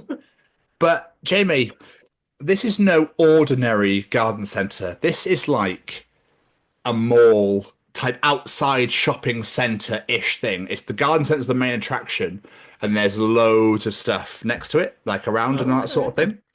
So we went and had some fries. They're like not dirty fries, but they're like specialist fries. So the place is called Posh Dogs. It makes posh hot dogs. For like a tenner. They sound delicious. I didn't have any. But anyway, we had the chips, and they do different varieties of chips. I had Korean fries, and they were fucking unreal. Sweet chili sauce, sriracha, sesame seeds, crispy onions, and something else. And it was cheese, and it was just caked. I was like, and Kelly had cheesy fries, cheesy chips. Anyway, so Posh Dogs, lovely, beautiful. Or you could try experiencing the luxurious Urban Fox Barbers, where you can get a haircut, a trim, or a beard shape. And then also right next door is one for women as well. So I thought, this is quite nice. We've got nice posh hot dogs, and now we've got 2 barbers, one for men and one for women. Perfect. Absolutely lovely. There's a place where you could buy patio roofs. There is a car wash, personally hand washed by people for you. Apparently, Kelly's the #1 customer there. They did know her. They absolutely love her there, so she gets loads of free shit. Nice. There's a gelato place where it sells gelato for like a $5 a pot or a cone or whatever. Really nice. There's obviously the massive fuck off garden centre itself. There's a bath and shower showroom. There's a hot tub. There's loads of absolutely unbelievable stuff. There's a golfing place as well. Nice high end upmarket. I'm liking the sound it's of this lovely. place. Yeah, sounds nice. Right in the middle, you can give blood or have a prostate checked. So what? I was a bit like, right, so of all the places that people think, where do people want to get their asses fingered to check for cancer? It's clearly a garden centre. Yeah, I was a bit like, what? Of all the places you could pick, barbers, showrooms, gelato, hot dogs, car wash, prostate cancer. Okay, the way you're telling this story, I thought you're going to be like, and then in the middle, fucking Poundland. Something like that. I was expecting something really common. I was not expecting somewhere you can get your prostate checked. Or give blood. Or give blood, because why not put them both in the same place? Yeah, what a place to choose. I mean, of all the places, because obviously it's a garden centre. Obviously, a lot of old people go to garden centres. I'm assuming that was their idea. I was thinking that, I'm not going to lie. Oh, I've got some lovely petunias. I've got some lovely hydrangeas. Now I need to get my ass checked to make sure I haven't got prostate cancer. Do you reckon they did like 2 for 1 to get both at the same time? Got bend over your Bill Waller here. Come on. Get it checked. Just get it checked anyway, love. You've been complaining about itchy ass for ages. Get it fucking checked. Get in there. You're sitting there while we're draining your blood. You might as well have something to do. Yeah. It's so odd. Why put a middle finger up me? What's this for? I don't know what finger they use. And your ass. Fuck you and your fucking... There you go. I would check fucking prostate. I've never had one. I don't know what finger or fingers they use. I would imagine it would be the obvious choice. Probably, to be fair. Not going to be that, is it? Little actually, I realised I can't fucking reach, mate. I'm sorry. I'm going to have to go in with 2. Let's try that, shall we? Let's see if we go to middle. No. I'm going to hold you like a bowling ball is what I'm going to do. I'll hold you like fucking bowling ball and check prostate cancer. Check prostate for you. We're holding that bowling ball. And then fucking strike. Well, you're back into the garden centre. Yeah. I just thought it was the most random... what a so weird weird place. But obviously their mentality was a lot of people of elderly age are going to come here. Why not just throw that in? It makes sense, but have they ever heard of something called a doctor's surgery or a hospital? Just a form of clinic, not in the middle of a fucking garden centre. I'll tell you what, though. It kind of made me go, maybe I should get mine checked. All right. Come sir. Might as well, I'm in that age. You get your car washed, love. I'll go get fingered by a stranger. See you in an hour. You get your car washed, I'll get my ass washed. Yeah, I don't know. But I just thought it was the strangest thing I've ever seen. It just stuck out like a sore thumb. Do you know what I mean? It just really stuck out. Because like all these buildings are lovely and it was just like white with like shit all over the plastic. Like fucking conservatory doors where there gets like mud stuck in random. It just looked like that. Yeah, there's probably shit and blood. I just want to see the sign. I really want to know what the sign in the window looks like. Oh, I should take a photo, shouldn't I? But I was just like, of all the places, this is gold, this. I got nothing. I'm just mind blown. But also, I'm really fucking pleased I'm not in Cheltenham this week.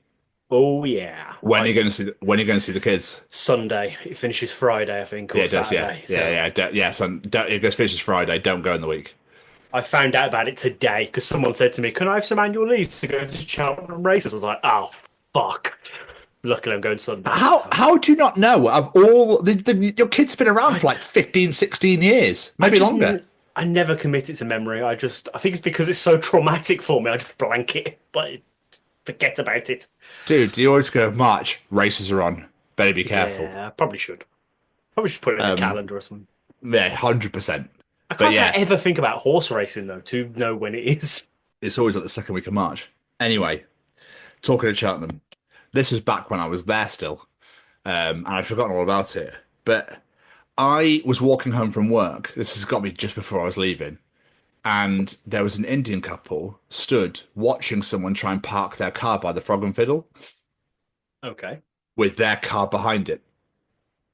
Just watching to make sure they don't hit his car. And in my head, I'm going, why don't you fuck off and get out of the way to let this person park rather than watch to see if they're going to hit your car or not? Well, yeah, if anything, you're going to distract him and he's going to hit your car. Yeah, because it was a tight squeeze. And I was just like, why don't you just go? What are you? He was there literally looking at the corner, like looking at it, watching him park. And I was like, what are you doing? So weird. Oh, never understood. Just move out the way. Like, if you're that bothered, move. Move your car. Yeah. Yeah. You were leaving anyway, like, because they had all the bags and everything. They were. Yeah, that's what I'm saying. They were going to go anyway because they had all the bags. They put the bags in. So I was like, what are you watching him for? Just go. If anything, you could have moved and made his life a whole lot fucking easier. Exactly. What a dickhead. Yeah, it was weird. It was so weird, man. Whoa, I better hang on. I better watch to make sure he doesn't hit it. I could, but I better make sure that he, I could totally move, but I just want to make sure he doesn't hit my car. I could completely make it so much easier for him by actually going and leaving and not worrying about my car being hit. But no. I need to make sure he doesn't hit it first. And then if he does hit it, I'm going to shout at him. And claim on the insurance. Yeah. Dick heads. Yeah, so many, mate. So fucking many. So, shall we? Oh, go on then. You don't know what's coming, do you? I don't, but I know what's normally coming now. But it's you, so I'm never sure. I don't know if that's a compliment or an insult. I'm not sure how to take it. You like to keep me on my toes. That's fair. Let's ask. It's time for Callum's Treaches. Hello, this week's Treachings come from the set of my own podcast, That Gym Couple Podcast, that I host with my partner Lucy, where we discuss all things gyms, fitness, gym anxiety, and a bunch of other stuff in between. If you do have the opportunity to come and check us out at That Gym Couple Podcast on Spotify and YouTube, we'd very much appreciate it. Well, everybody, Callum's back. And here to treat the. He also wanted to apologise. He forgot his headphones, so it might sound a little echoey for any of you that enjoy this segment. But still, let's hear how fucking echoey he is. What is Callum treating us this week? It's probably much less common for friends to share the same name in fiction than it is in real life. Well, yeah, I'd imagine so, because the author's not going to use the same name twice. So is it more common in fiction than in real life? Is that what we're saying? More common in real life than in fiction for friends to share a name. I don't have any friends called Tom. Do you not? I don't think so. Let's put my mate Tom now going, you fucking prick. I know. Saying that, I'm thinking, do I know anyone named Jamie? No, I don't. I generally don't think I've got any, not like close friends, that have the same name as me. That's odd. I never thought about it. No, not me. Do I know any other Jamies? It's actually blown my mind a little bit. Do you know what's going to happen? What's going to happen is we're going to finish recording this, get off and go, oh, fuck. I and then that literally person's just going to had watch that and moment. go, absolute prick. What do you mean you can't fucking think of any names and friends called Tom, you absolute bastard?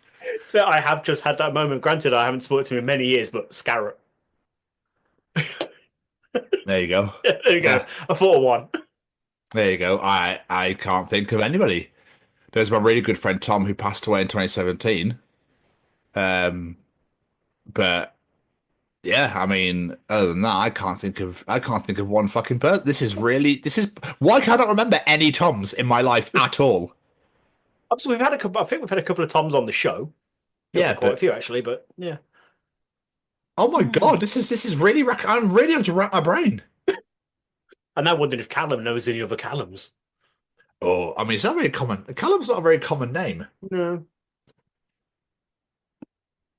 I'm We're trying not to doing much talking with this audio podcast. No, I know. Yeah, By this video as well. So I'm just thinking. Do you know any other Toms other than me that are friends? Not that I can think of. Oh my god! Well, Yes, basically, I work with two. Fucking idiot. Yeah, but friends though. Not true. Yeah. So fuck those guys. I generally can't. If we are friends with the same name, I'm so sorry. Literally, because on the spot, my brain just went. I'm just going to make you forget about everything now. All you're going to think about is bananas. That's all you're going to think about. It's just bananas. And that your manager at work, her husband, runs a fucking fruit stall, and you get bananas every Saturday. That's all I can think about. And how I literally bought 2 bananas, gave one to Coolgit, and I ate one. Last week. I thought you were just saying random shit. No, I'm talking genuine. It's an actual thing, yeah. It's an actual thing. I talk about free bananas. Weird. Anyway, and I also go to Morrison's every week when I go for lunch, and then the bananas are just not ripe enough, and it does my head in every time. When you peel it, it breaks off halfway. You're like, oh fucking Morrison's. I would expect. So annoying. Yeah, bastards. It's the cheapest place to go. Yeah. So yeah. Also, meal deals are more expensive here, fuckers. Really? They're $3.60 in London. Huh. Because that extra 10p fucking counts, does it? Apparently. That's your London tax. Unbelievable, yeah. And you have to pay like gratuity and shit on meals as well. Really? Like it's compulsory, yeah. It's not America. You have to pay like a service charge. It's like £12.50, 12.5%. Oh my god, words were not coming out of my mouth. And I was like, how there? A 12.5% service charge on any restaurant you go to. It's not America. The fuck? Did you watch Daddy last week? No, I need to catch up. I've watched the first 2. I need to catch up. I've watched all of them, and Tipping is episode 3, and it's mental. But fuck me, I love that. I love him so much. I know we're going to talk about it in a bit. I'm so sorry, Callum. We'll talk about it in a bit. Yeah, I'm getting excited now. My head's like getting like, no, for life of me, cannot think of anybody else called Tom right now, other than DeLong. Anyway. I know it's funny though, because I quite flippantly said, well, in fiction, the author's not going to use the same name twice. But I'm like, yeah, but there probably is at books where people have the same name, and I can't think of anyone else in my life with the same fucking name as me. So I don't really know, if I'm honest. So basically, you made yourself look like a dickhead. Pretty much, yeah. Sorry, Callum, don't hurt me. Yeah, there we are. Anyway, what else is Callum teaching us this week? Pong is named after ping pong, but it plays a lot more like air hockey. I should love that. The break a brick thing, fucking love it. Not the Pong game itself for the 2 sliders. The one where you have to you do have that Pong bar thing, but there's like loads of coloured things at the top. You get bombs and shooty things in there. Peggle and shit like that. Oh, unbelievable. Oh, I used to love games like that. It's like upgraded pinball's boring as fuck, but like this where you have to break bricks and stuff like that. Well, pinball, what are you really achieving? Just a high score? Nothing really. I think it's just because I have fond memories of childhood with pinballs. With ping? Yeah, with ping. I ignored Pong and I went straight for ping. Yeah, exactly. Yeah, you went for Pingu's brother. I'd love it if the things went no, so that. And then if it went to like a little ball, like a little hole thing where you get loads of points on it, and it's the dad going, and then it shot it back out again. That'd be amazing. Someone please invent Pingu pinball, please. And then weirdly in the very corner is the mum ironing. That's the jackpot one. You just activate that. Yeah, just a ironing, and you get like 1 million points. And one of the shoots is his mouth when he goes, what? Yeah, shoot there. Oh my god, I didn't know I needed anything so much in my life. Anyway, you have fond memories of playing pinball as a kid. Yeah, that's what just made me think of that. Yeah. Yeah, I thought you could give me a story. I know, it's just because I used to go to a pub with my mum and there was all pinball machines, and it was sort of like, I'm going to drink, you go play pinball. Okay. As I enjoyed playing pinball. They should make some like pinball arcade. They should make like a whole arcade dedicated to pinball. There is one in Birmingham. It's is a it? bar. It's a pinball bar. But Of course it is. It's quite expensive in there, so Of I've course never it been is. once. Yeah. But yeah. Of course it is. But yeah, I used to, the break a brick thing where you just like you move from side to side and have to hit the ball, and you get multi-ball and you get shooty things and bombs and stuff like. I love those sorts of games. Me and Braden were playing one last year together, and we were just both there like, I'm on level 146 because we're idiots. It's the I can't thing believe with how Pong. sorry It's like the most basic fucking game in the history of the world, but everyone was like, "This is revolution." When it first came out, Yeah. yeah, was loving it. Was just like,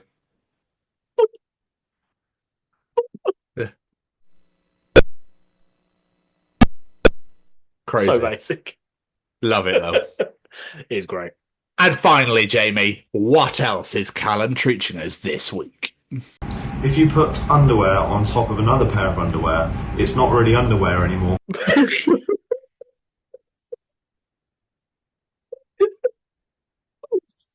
Oh. But then you could really fuck with somebody, be like, "Oh, it's under there. Underwear? No, under there. Underwear is under there. It technically is underwear because it's under here. It's underwear though. It says, is that overwear? I was going to say, would it be overwear? Because Or it's not technically trousers. is it over here and underwear? Because under you can't see it, but over you can. So like, here's underwear, but over there. Oh, Just why not? For the fucking sake of it. I like it. I'm torn between over there or overwear now. I was trying to be stupid, to be honest with you. I wasn't actually I trying to liked get it, you to though. think about it. Okay, yeah. Yeah, but it's me, and I did.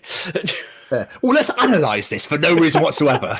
Welcome to my brain. So Tom was talking about under, but where is it? Oh, right, I see. So underwear, I cannot. But over there, I see because it's over there. Oh, yes, I love it. Absolutely wonderful. Right, let's decipher this further. Anyway, so the letter O comes after the N. Love that, but it comes before the W. I don't know. You just Sorry. fucking love ripping the shit out of me, don't you?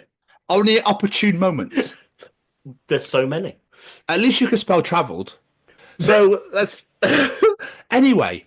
And cancelled. Anyway, yes, didn't notice that one. Nice. I've lost my train of thought. But yeah, it's right though. But then what does it become? Well, yeah. Double underwear? Double? I don't know. Like, who's wearing two pairs of underwear? To be fair, and why are you putting them on top of each other? I mean, the only time ever in the history of my life where I'm piling underwear up is when I'm putting my washing away. Yeah, because I'm that's very fair. OCD and I put it in my hand. I pile it up. Really? And then because I'm weird. I always go. So I don't know why it's either an OCD thing or it's just my mum. But basically, the very bottom of the area will have boxers and socks. Yeah, I do that until they're gone, and then it's t-shirts and then trousers and jeans on top, and trousers and jeans or hoodies on top.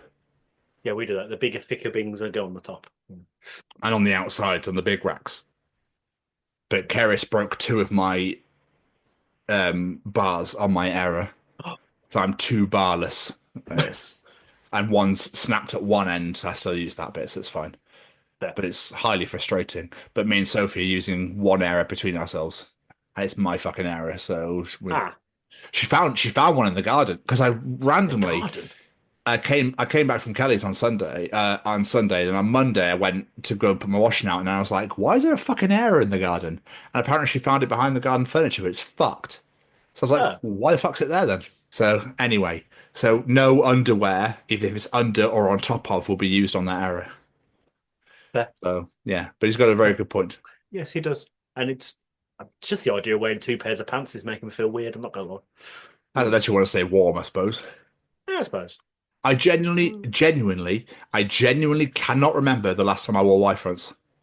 I can, because I was told to medically. When the old snipper room. Oh, of course. Yeah, different. Yeah. Of course. Yeah, that was horrible. I think I hated having to wear Y fronts more than I did having my bollocks operated on. That's fair enough, dude. I remember I was supposed to still wear them when we went to 2000 Trees, and I was like, nah, not going to a music festival in fucking Y fronts. Not happening. Who was going to see it other than me? No, it wasn't a seeing it thing. It's the comfort thing. It's just like, look at it. Look at that. You got fucking pants on, mate. And they're nestling those nuts nicely. The comfort thing and camping and being all warm and boyfriend. No. Yeah. Because of how much AW I've watched, I now can't stop calling it a yam bag. You land on that yam bag region, there's issues. And I also can't stop calling it Yam Bag Jones. Jones. Taz calls everything with Jones at the end. I don't know why, but it's fucking hilarious. So, yeah. I think someone was getting suplex low. It was like a Suplex City Jones over here. Like, just, it's so funny, man. It's so funny. And then when he obviously had his knee surgery, Excalibur kept doing it. So fucking good. So good. That's new. Okay, I like it. I love it so much. But the fact that I think that's because it's in his New York accent, it sounds funnier. And he calls it the Yam Bag region or straight in the Yam Bag, and I just love it every time, and that's all I can call it. So, does that mean that people from the West Country think it's something you take your shopping in? Probably. Yeah. Yeah, probably. Not West Country, West Midlands. We don't say yams. I ruined that fucking joke. I'm not even sure. What are yams? I'm not even sure. They're those weird vegetable things. I mean, because don't people call you like yam yams or something? Oh, Black Country. Black Country, not West Country. No. So I fucked the joke, and then you didn't even get what the fuck I was on about anyway. No. I thought they were vegetables, not yam yams. But yams are actually, I swear they're a vegetable. I think it's what Americans call sweet potatoes. Is it? I think so. It probably is. Callum, we've gone way off this treat. I'm so sorry. We've gone way off the treat. You completely fucked that whole yam conversation up. I know. I thought it was funny in my head, and I thought I'd nailed it, and I sat back ready for the laugh, and I got nothing, and then went, "What? What do you mean? You obviously didn't get it." Then realised I fucked it up. Sorry, all you Bristolians and Torquenese.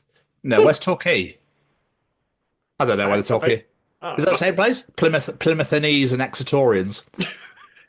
I'd say we're not apologising to people from the Black Country though, because they deserve them. Well, yeah, exactly. To all those Walsonorians and Wolverhamptonians. Telfordinese. Dudlinorians, I like it. Callum, mate, thank you so much again. Thank you so much. But of course, we massively deviated, of course, quite a few times. So massive apologies. Like, Jamie, how are you? I'm good. I'm a little bit tired because I've not long got back from work. But yeah, other than that, I'm pretty good. I'm all right. It was a last week could have been nicer to me, but yeah, other than that, I'm all right. I'm getting there. What was last? You're going to have to elaborate. I was going to elaborate on it. Obviously, last week was my nan's funeral, wasn't it? So. Oh, was that last week? Last Wednesday, yeah. Weirdly, feels like months ago for some reason. I don't know why. I think because so much has happened in the space of time. Then you know what I mean. Yeah, no. Last Wednesday, my nan's funeral, it's kind of fucked my head a little bit. So it was a pretty tough day. But yeah, I'm all right. Getting there slowly. How about you, my friend? Knackered. What's fucking new? No, I am. So to be fair, like I don't think I've had a day. I had moments of chill, but I didn't really have days of chill. So my days off just go bye. Why? I think I mentioned this in the journal a few weeks ago. Like why? Like your days off feel like 6 hours, but your work week feels like 6 years. Yeah. Like it's just absolutely mental. Yeah. My work day has felt like 6 years the past couple of few days. Oh really? How come? Or do not want to talk about it on the show? Short staff on my own, just bullshit. Quite frankly, to put it nicely. Fair. When you go in and there's 3 team leaders in the morning, 3 team leaders on the night, but in the daytime, on the night time, frustrating. That's fair, man. That's fair. Yeah. What's been going on? Not a fat lot, to be honest. As I mentioned, last Wednesday was my nan's funeral, which really sucked ass. Got a bit of emotions out of me. But it was nice to see family. So that was quite nice. I haven't seen some of these family members in a long time. So that part was nice. Just to rekindle. It's weird, like I rarely see that side of the family. But when I do, it's like we just chat, like we hang out all the time. It's quite weird. The amount of people that saw me and were like, "Are you little Jamie Johnson?" I was like, yeah. I was like, I feel like I should know you, but I don't. I was like, yeah, how'd you... and he went, I had a feeling it was you. You look just like your fucking dad. I was like, do I? I don't see it. I don't know. I don't see it, but there we are. And they had like a slideshow thing up of all pictures of my nan things over the years. The picture they picked with me in, Jesus H. Christ. I feel like they went, let's find the worst photo of Jamie ever and let's put that on the wall. The shittiest goatee in the world. When I had long hair, wearing some shitty burgundy red shirt, I was like, oh my God. Yeah, embarrassing. But yeah, other than that, it was a nice day. It was a nice send off to a wonderful woman. So it was, yeah, it was nice. It was nice to see family and stuff like that. Other than that, I went to go see the kids last week. I'm going to go see them again this Sunday, but we just hung out like we normally do. And I've been Rhiannering. And like I said, the past few days of that, I've been a little bit shit too. And yeah, that's pretty much it. I've really not done a fat lot. And if I have, then I've forgotten about it. Yeah, that's fair enough, dude. What about you? Yeah, well, I mean, Rhiannering, obviously. So, and like I said, I finished on Saturday. I went straight to Camberley to go see Kelly, and I was there till Sunday night after our little trip to the garden centre. Then we came back here, and Saskia came down because she went to a Tim Burton exhibition yesterday in Kensington, which she really enjoyed. So she left this morning. On Saturday night, Kelly very, very lovingly and kindly, bless her heart, recorded the rugby for me. So obviously it was France-Ireland, what a fucking game, and then Scotland-Wales straight after. The Irish lost, which was a huge surprise, and they lost by quite a bit. I think it was like 41-24. Wow. And they lost their talisman as well, so he's not playing against us, which is excellent. Their talisman. I don't know the greatest player in the league, pretty much the greatest player in rugby union, Antoine Dupont. He ruptured his ACL. Brutal. The tackle was horrible. But I think it might have been Kane. One of the Irish players had tackled somebody, but it fell sideways straight into Dupont's leg, which was upright, and his knee bent the wrong way. Yeah, it was all horrible. It was horrible. And then obviously Scotland-Wales. Now, this game was fucking amazing for one half. So in the first half, we were 28-8 up. We were 20 points. It's the biggest lead we've ever had. No, the biggest amount of points scored we've scored in one half. So I was like, fucking A. 28-8 up. Loving it. Like, I thought it was going to be like 60, 70. Second half starts.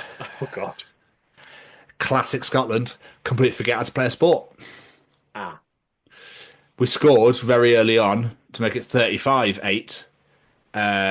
Jamie, we won the game. Okay. Right? But only just. How close? 35-29. Ooh, they pulled that back.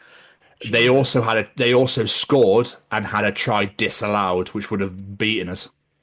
Fuck. And I was just like, it didn't feel like I didn't come away from that game thinking, fucking hell, we did play amazing in the first half, but the second half we didn't. And I came away going, we should have probably lost that game.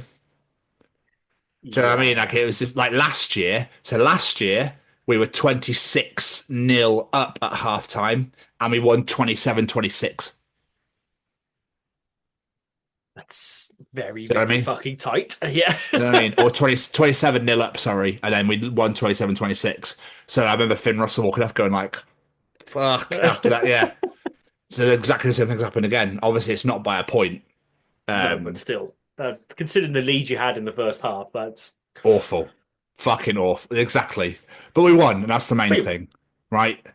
And now we go away to France in the last game, who are top, and will win the whole thing if they beat us. Ireland. Yeah. Who were, and Ireland are one of the best teams in the world. Well, they're both one of the best teams in the world. So I'm excited, but I'm also not excited. Yeah. But we've beaten France quite a few times in the last 5-6 years. So there's hope. There is hope. But England play Wales and Ireland play Italy. Italy obviously are fucking shit, and so are Wales. So we can still win the Six Nations, but we need to win by like 50 points, and Ireland and England need to lose. So yeah, it's tough.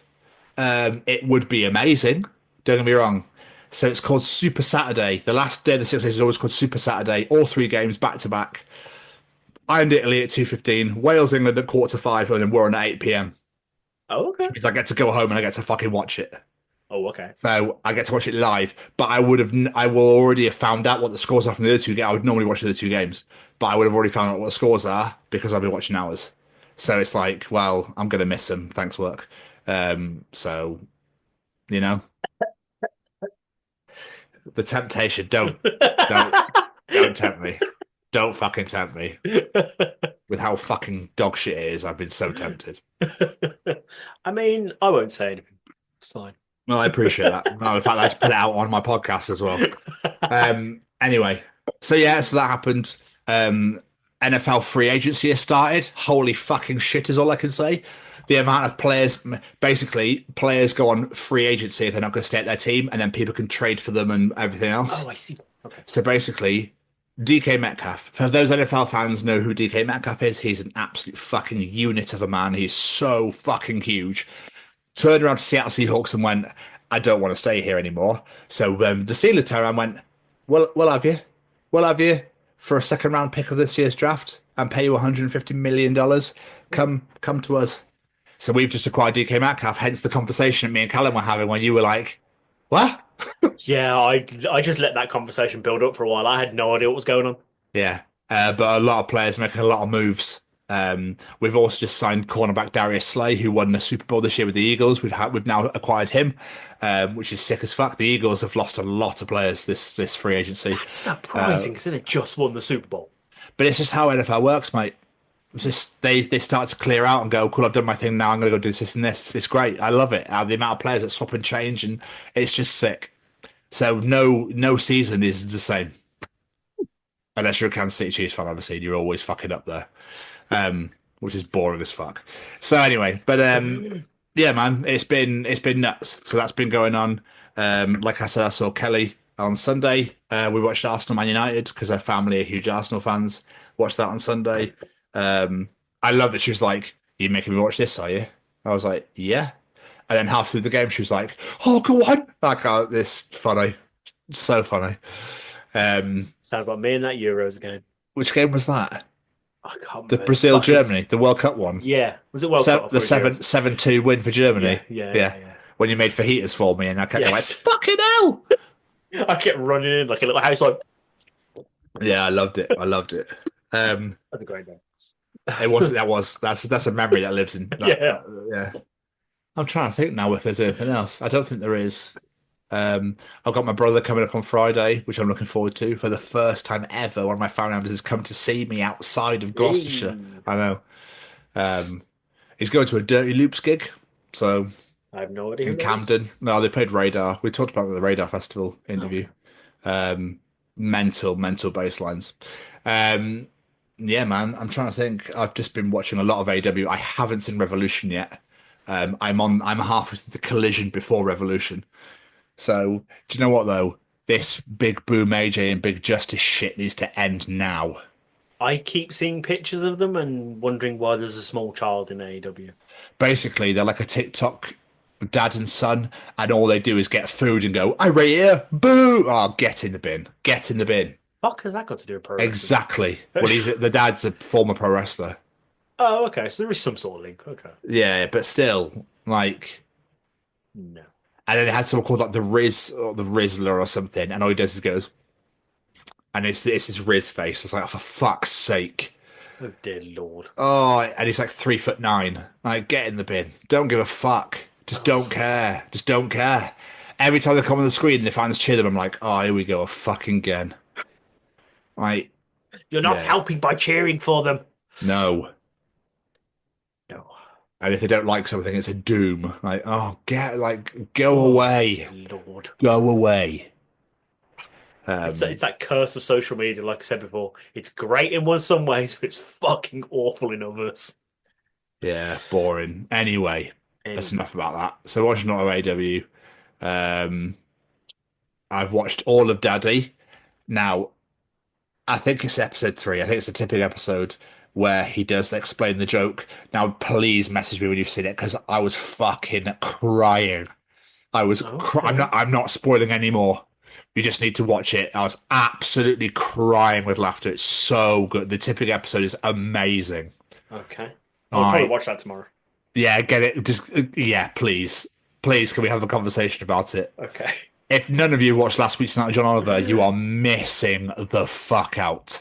Yes, it's so good. It's so good. But yeah, man, like, other than that, that's probably about it. Well, in that case, I think we're all caught up. Hey, what's going on, everybody? This is Braden from Say We Can Fly. Just letting you know, got a brand new merch store out there. Please let me say the link. Let me say the link, please. Okay, yeah. Okay. Yes, you can say the link. Yes, all right. Okay. So the link for the shop. So the link for the shop is www.saywecanfly.shop. All right, good job, Seamus. So www.saywecanfly.shop, 10% off if you use the code. Let me say the code. Let me say the code, please. Okay, fine. You can say the code. If you use the code. The code is The Chronicles. What? No, it's not. The Chronicles. No, it's not. It's The Chronicles, Seamus. Yeah, that's what I said. The Chronicles at checkout, all right? You get 10% off. 10% off? Yes, they know. They know, Seamus. Okay? I'm just trying to help, all right? Visit www.saywecanfly.shop and use code The Chronicles for 10% off your order. Available at participating Say We Can Fly restaurants and web stores. Some restrictions may apply, but probably not. It's time for Tom's Journal.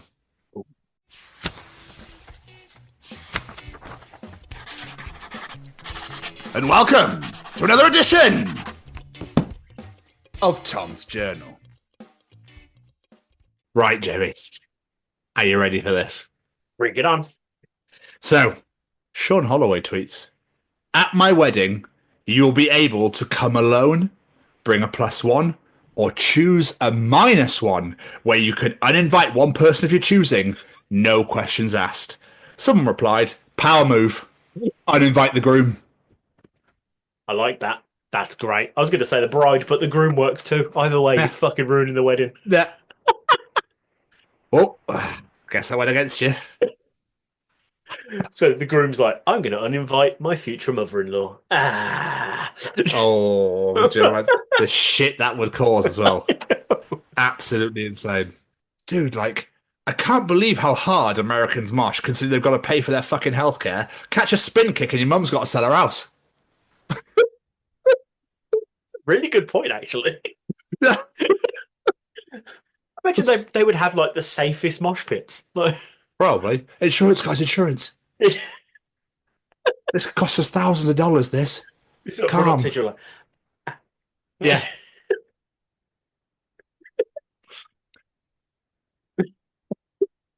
They just run off. Yeah. Just a quick blow. Do you remember when Akon was looking for the words to describe this girl without being disrespectful? And he said on sexy bitch. Damn, bro. Damn, it's a sexy chick. How weird. I was singing Akon earlier. Were you? Yeah, I was sat in the office going, lonely, I'm Mr. Lonely. That's not Akon, is it? Yeah, I swear it was Akon. I swear that song's way older, but still. I don't know. I swear it was Akon. Anyway. Hey, instead of asking for a pic of her body, ask her a pic of the book she's reading. Buy it. Text her the picture. Have a book club date and converse. Turn the pages of her mind. Good morning, beautiful. What book are you reading today? What? What book are you reading? So we can read it together. Bitch, I ain't reading no book.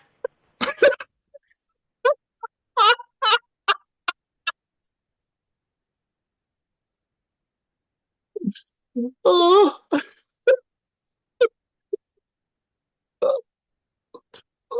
Oh, I love it. This what makes me laugh, and you get these messages on social media. It's like, do this for her, do this for him, or whatever. And you're like, you do know the person you're doing that to might not give two shiny fucks about any of that, right? Exactly. Yeah. So good. Have you heard, Jamie? I make her eyes roll back. Not in bed, though. I'm just really fucking annoying.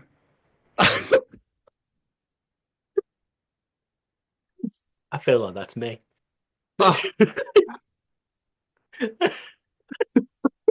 Another shit joke. Oh, I love it.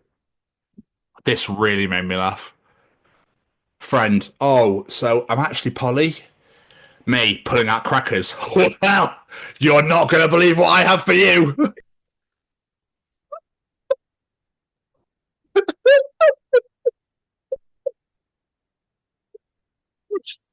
Oh, fucking gold.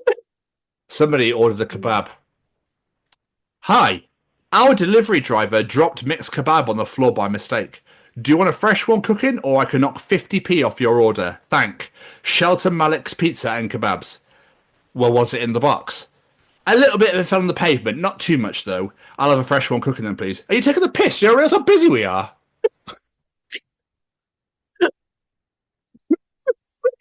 Then. Oh, so good. Oh. Jamie, I mean, we won't know this, but middle-aged men are by far the worst for road rage. Just because your wife won't let you harass Graham doesn't mean you can get at mine on the A3106.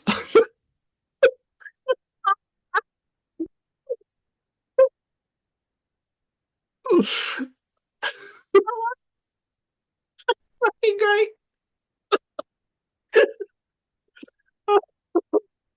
Oh, so good. Never understood road rage, but I think that's because I'm not a driver. I wonder if, like, as soon as you pass your test, you're just going to have this new form of anger. I remember it on my phone to my dad once, and he went, "Anyway, son, do you realise it's like you're a fucking prick? Sorry, someone cut me up." I was like, "Oh." I remember when I was a kid, my dad was fucking awful for it. But come on now, I'm like, he can't hear you. Like, what's the point in this? Yeah, I've never. Yeah. Anyhow, I reckon you'll resonate with this. My kid. No, I don't remember I took my shoes off 5 minutes ago. My same kid. Daddy, you told me 6 Tuesdays ago at 2:19 p.m. that we might get some ice cream after school. Yep, I fucking resonate with that one. Because I never remember what the fuck they're on about. Wife. Look, love, when I said bring me something back from the beach, I meant like a conch shell. Me struggling to hold a seagull. Well, fucking say that then!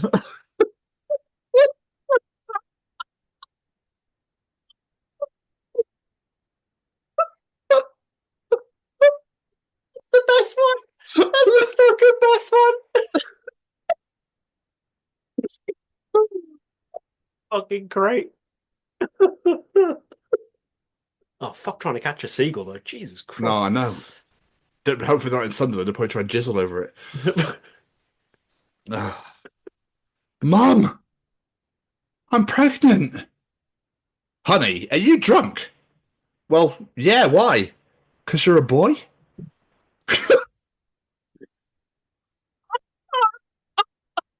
For fuck's sake. Just as I praise the greatest one, you follow it with a fucking barrel scraper. And finally, Jamie, I'll leave you with this. Any video game ever made. Here is a limited resource. You should be careful not to use this too often.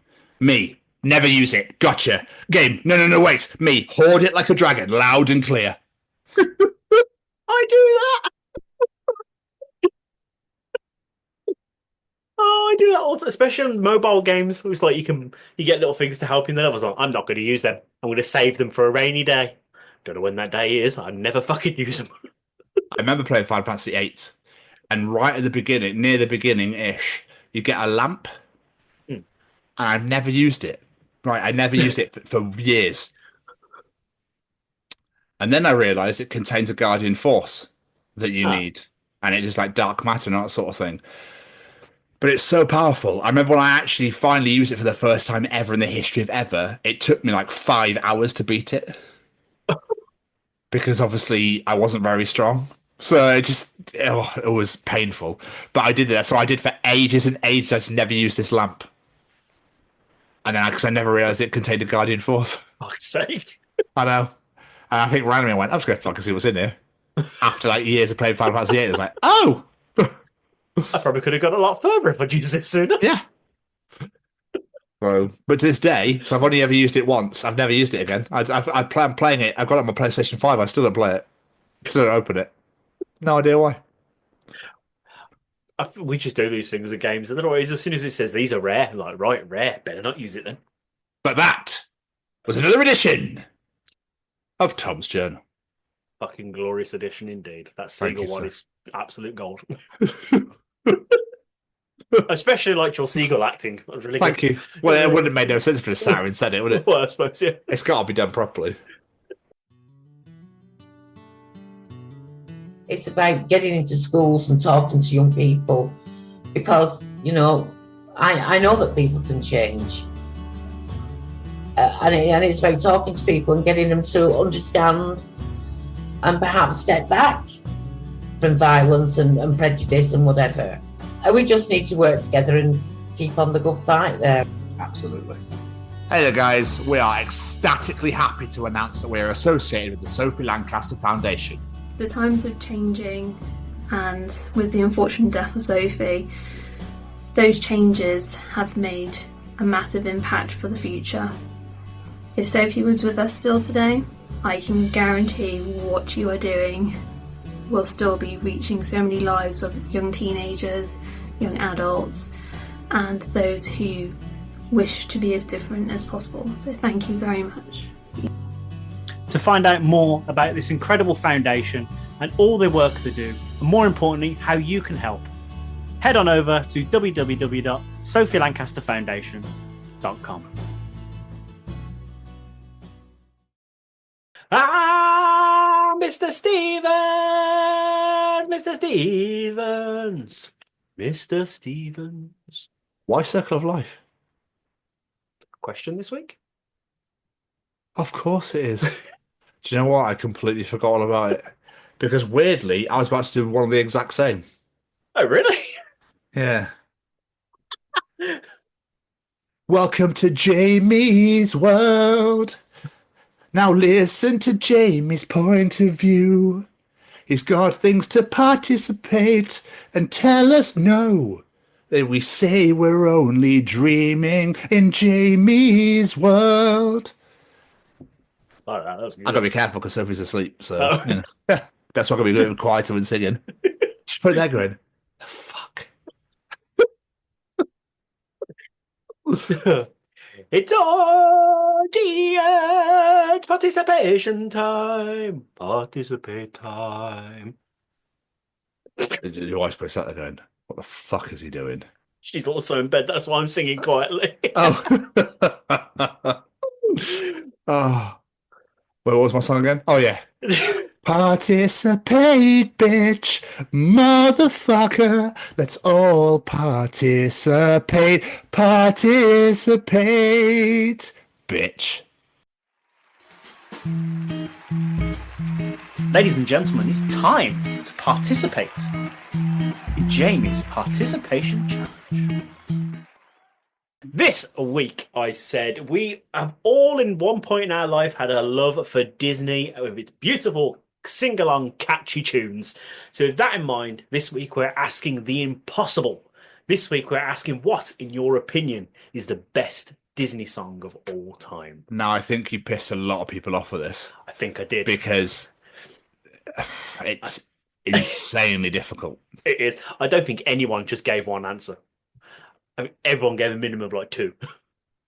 I know Kelly was desperately trying to find like really obscure ones.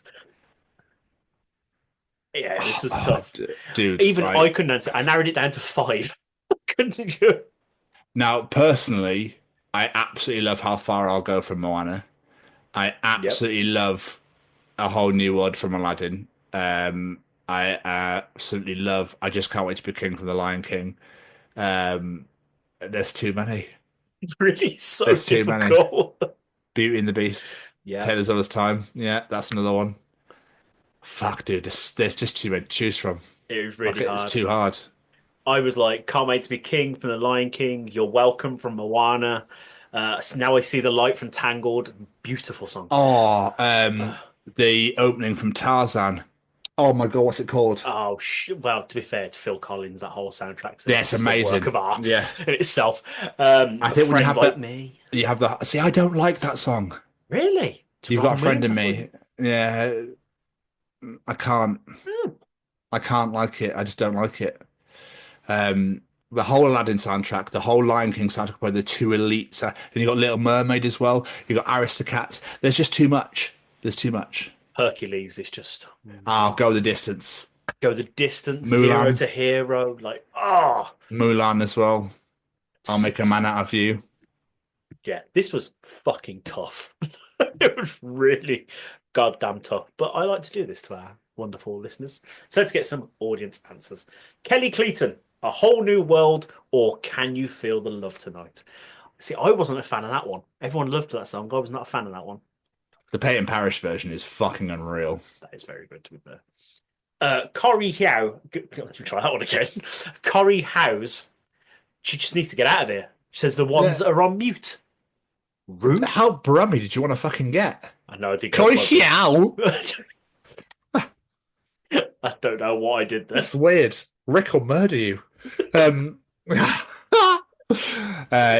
obviously some people don't like it, mate, and that's fine. Because wasn't your ex-missus in there as well? Yeah, she was, but there's a reason she's an ex. Anyway. Oh. It's because I don't watch this show. I know, yeah. Sean Claire Pember, Circle of Life, or Be Our Guest. See, everyone's coming up with two. Be Our Guest is a great song. I really like the vest. Forgot about that. See my vest. I still want to know what the grey stuff is. Anyway. Amy Mousey, I'll make a man out of you. Great song. Great song. Cat Finch, the Hercules theme song. I'll fight anyone who says otherwise. Hero to Hero. It's a great one. Rick Joyce. You're a cheeky minx, Mr. Rick Joyce. Considering Disney owns Deadpool, that opens up the movie soundtrack up, so Hell's Bells by AC/DC. I love a loophole. The Kiwi, mate. That's what he does. It's what New Zealanders are known for. Find loopholes and everything. Darren Stevens. Another one is just being cheeky. The one on the ending credits.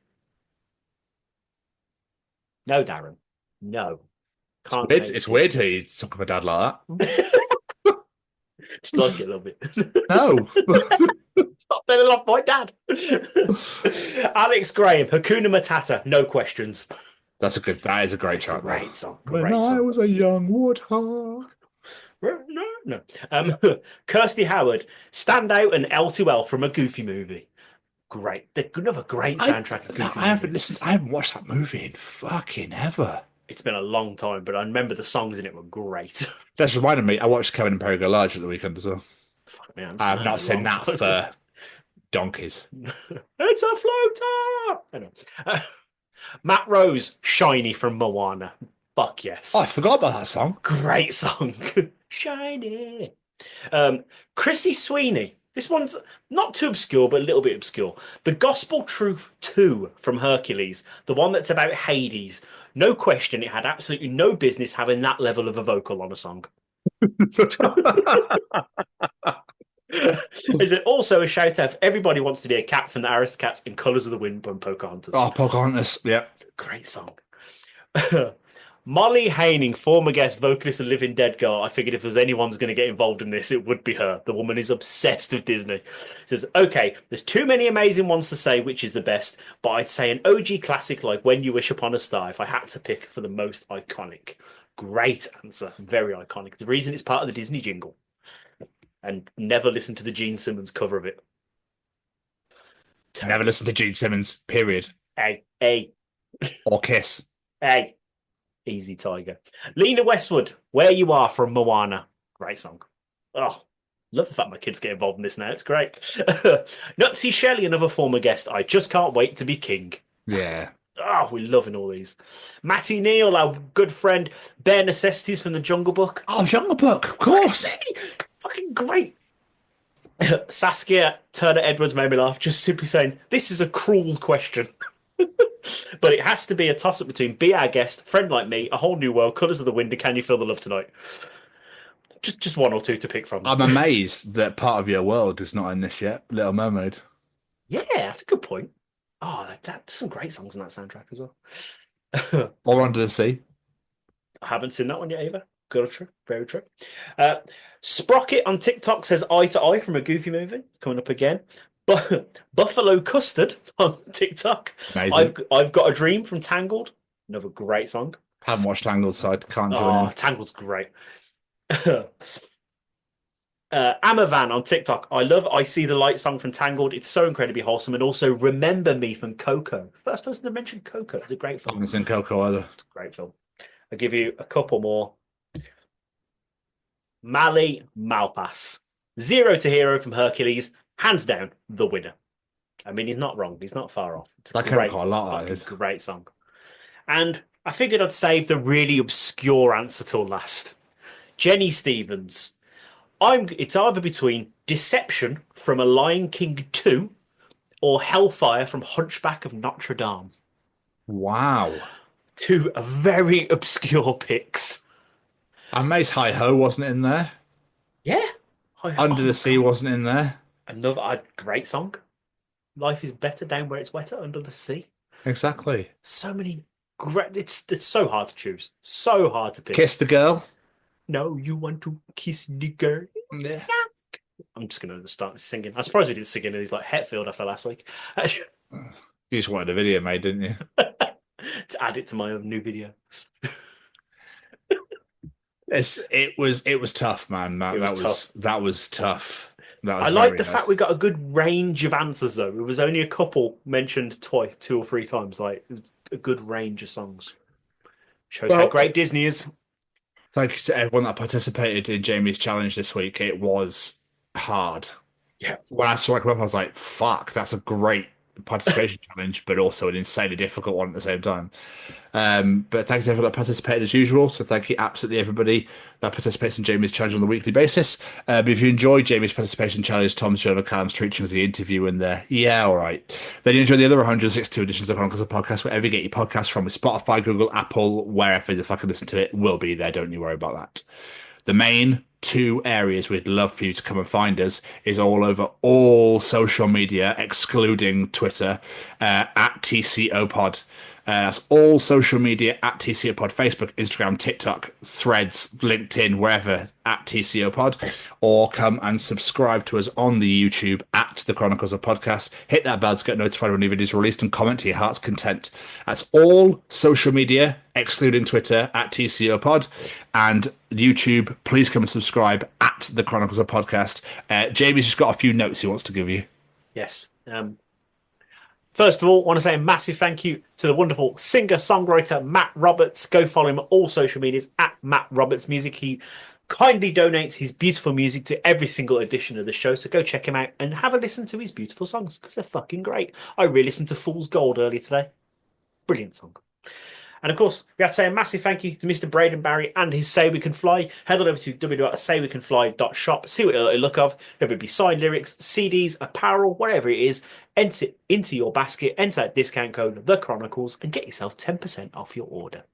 And of course, we have to say a massive thank you to the Sophie Lancaster Foundation, because they are stamping out prejudice, hatred, and intolerance everywhere, and I mean everywhere. This is not a UK issue, it's a global issue where people of the alternative community are being treated differently and looked down upon simply because of the way they wish to present themselves and dress and express themselves out in the world. Make sure you're following the foundation on all social media channels. Amelia, our former guest, is doing an incredible job of putting out amazing posts, getting that interaction up, so please interact with all these posts, share the message out into the world, and see what you can do to help. And of course, last but not least, a massive thank you to this handsome bastard right there. Right back at you. Bastard.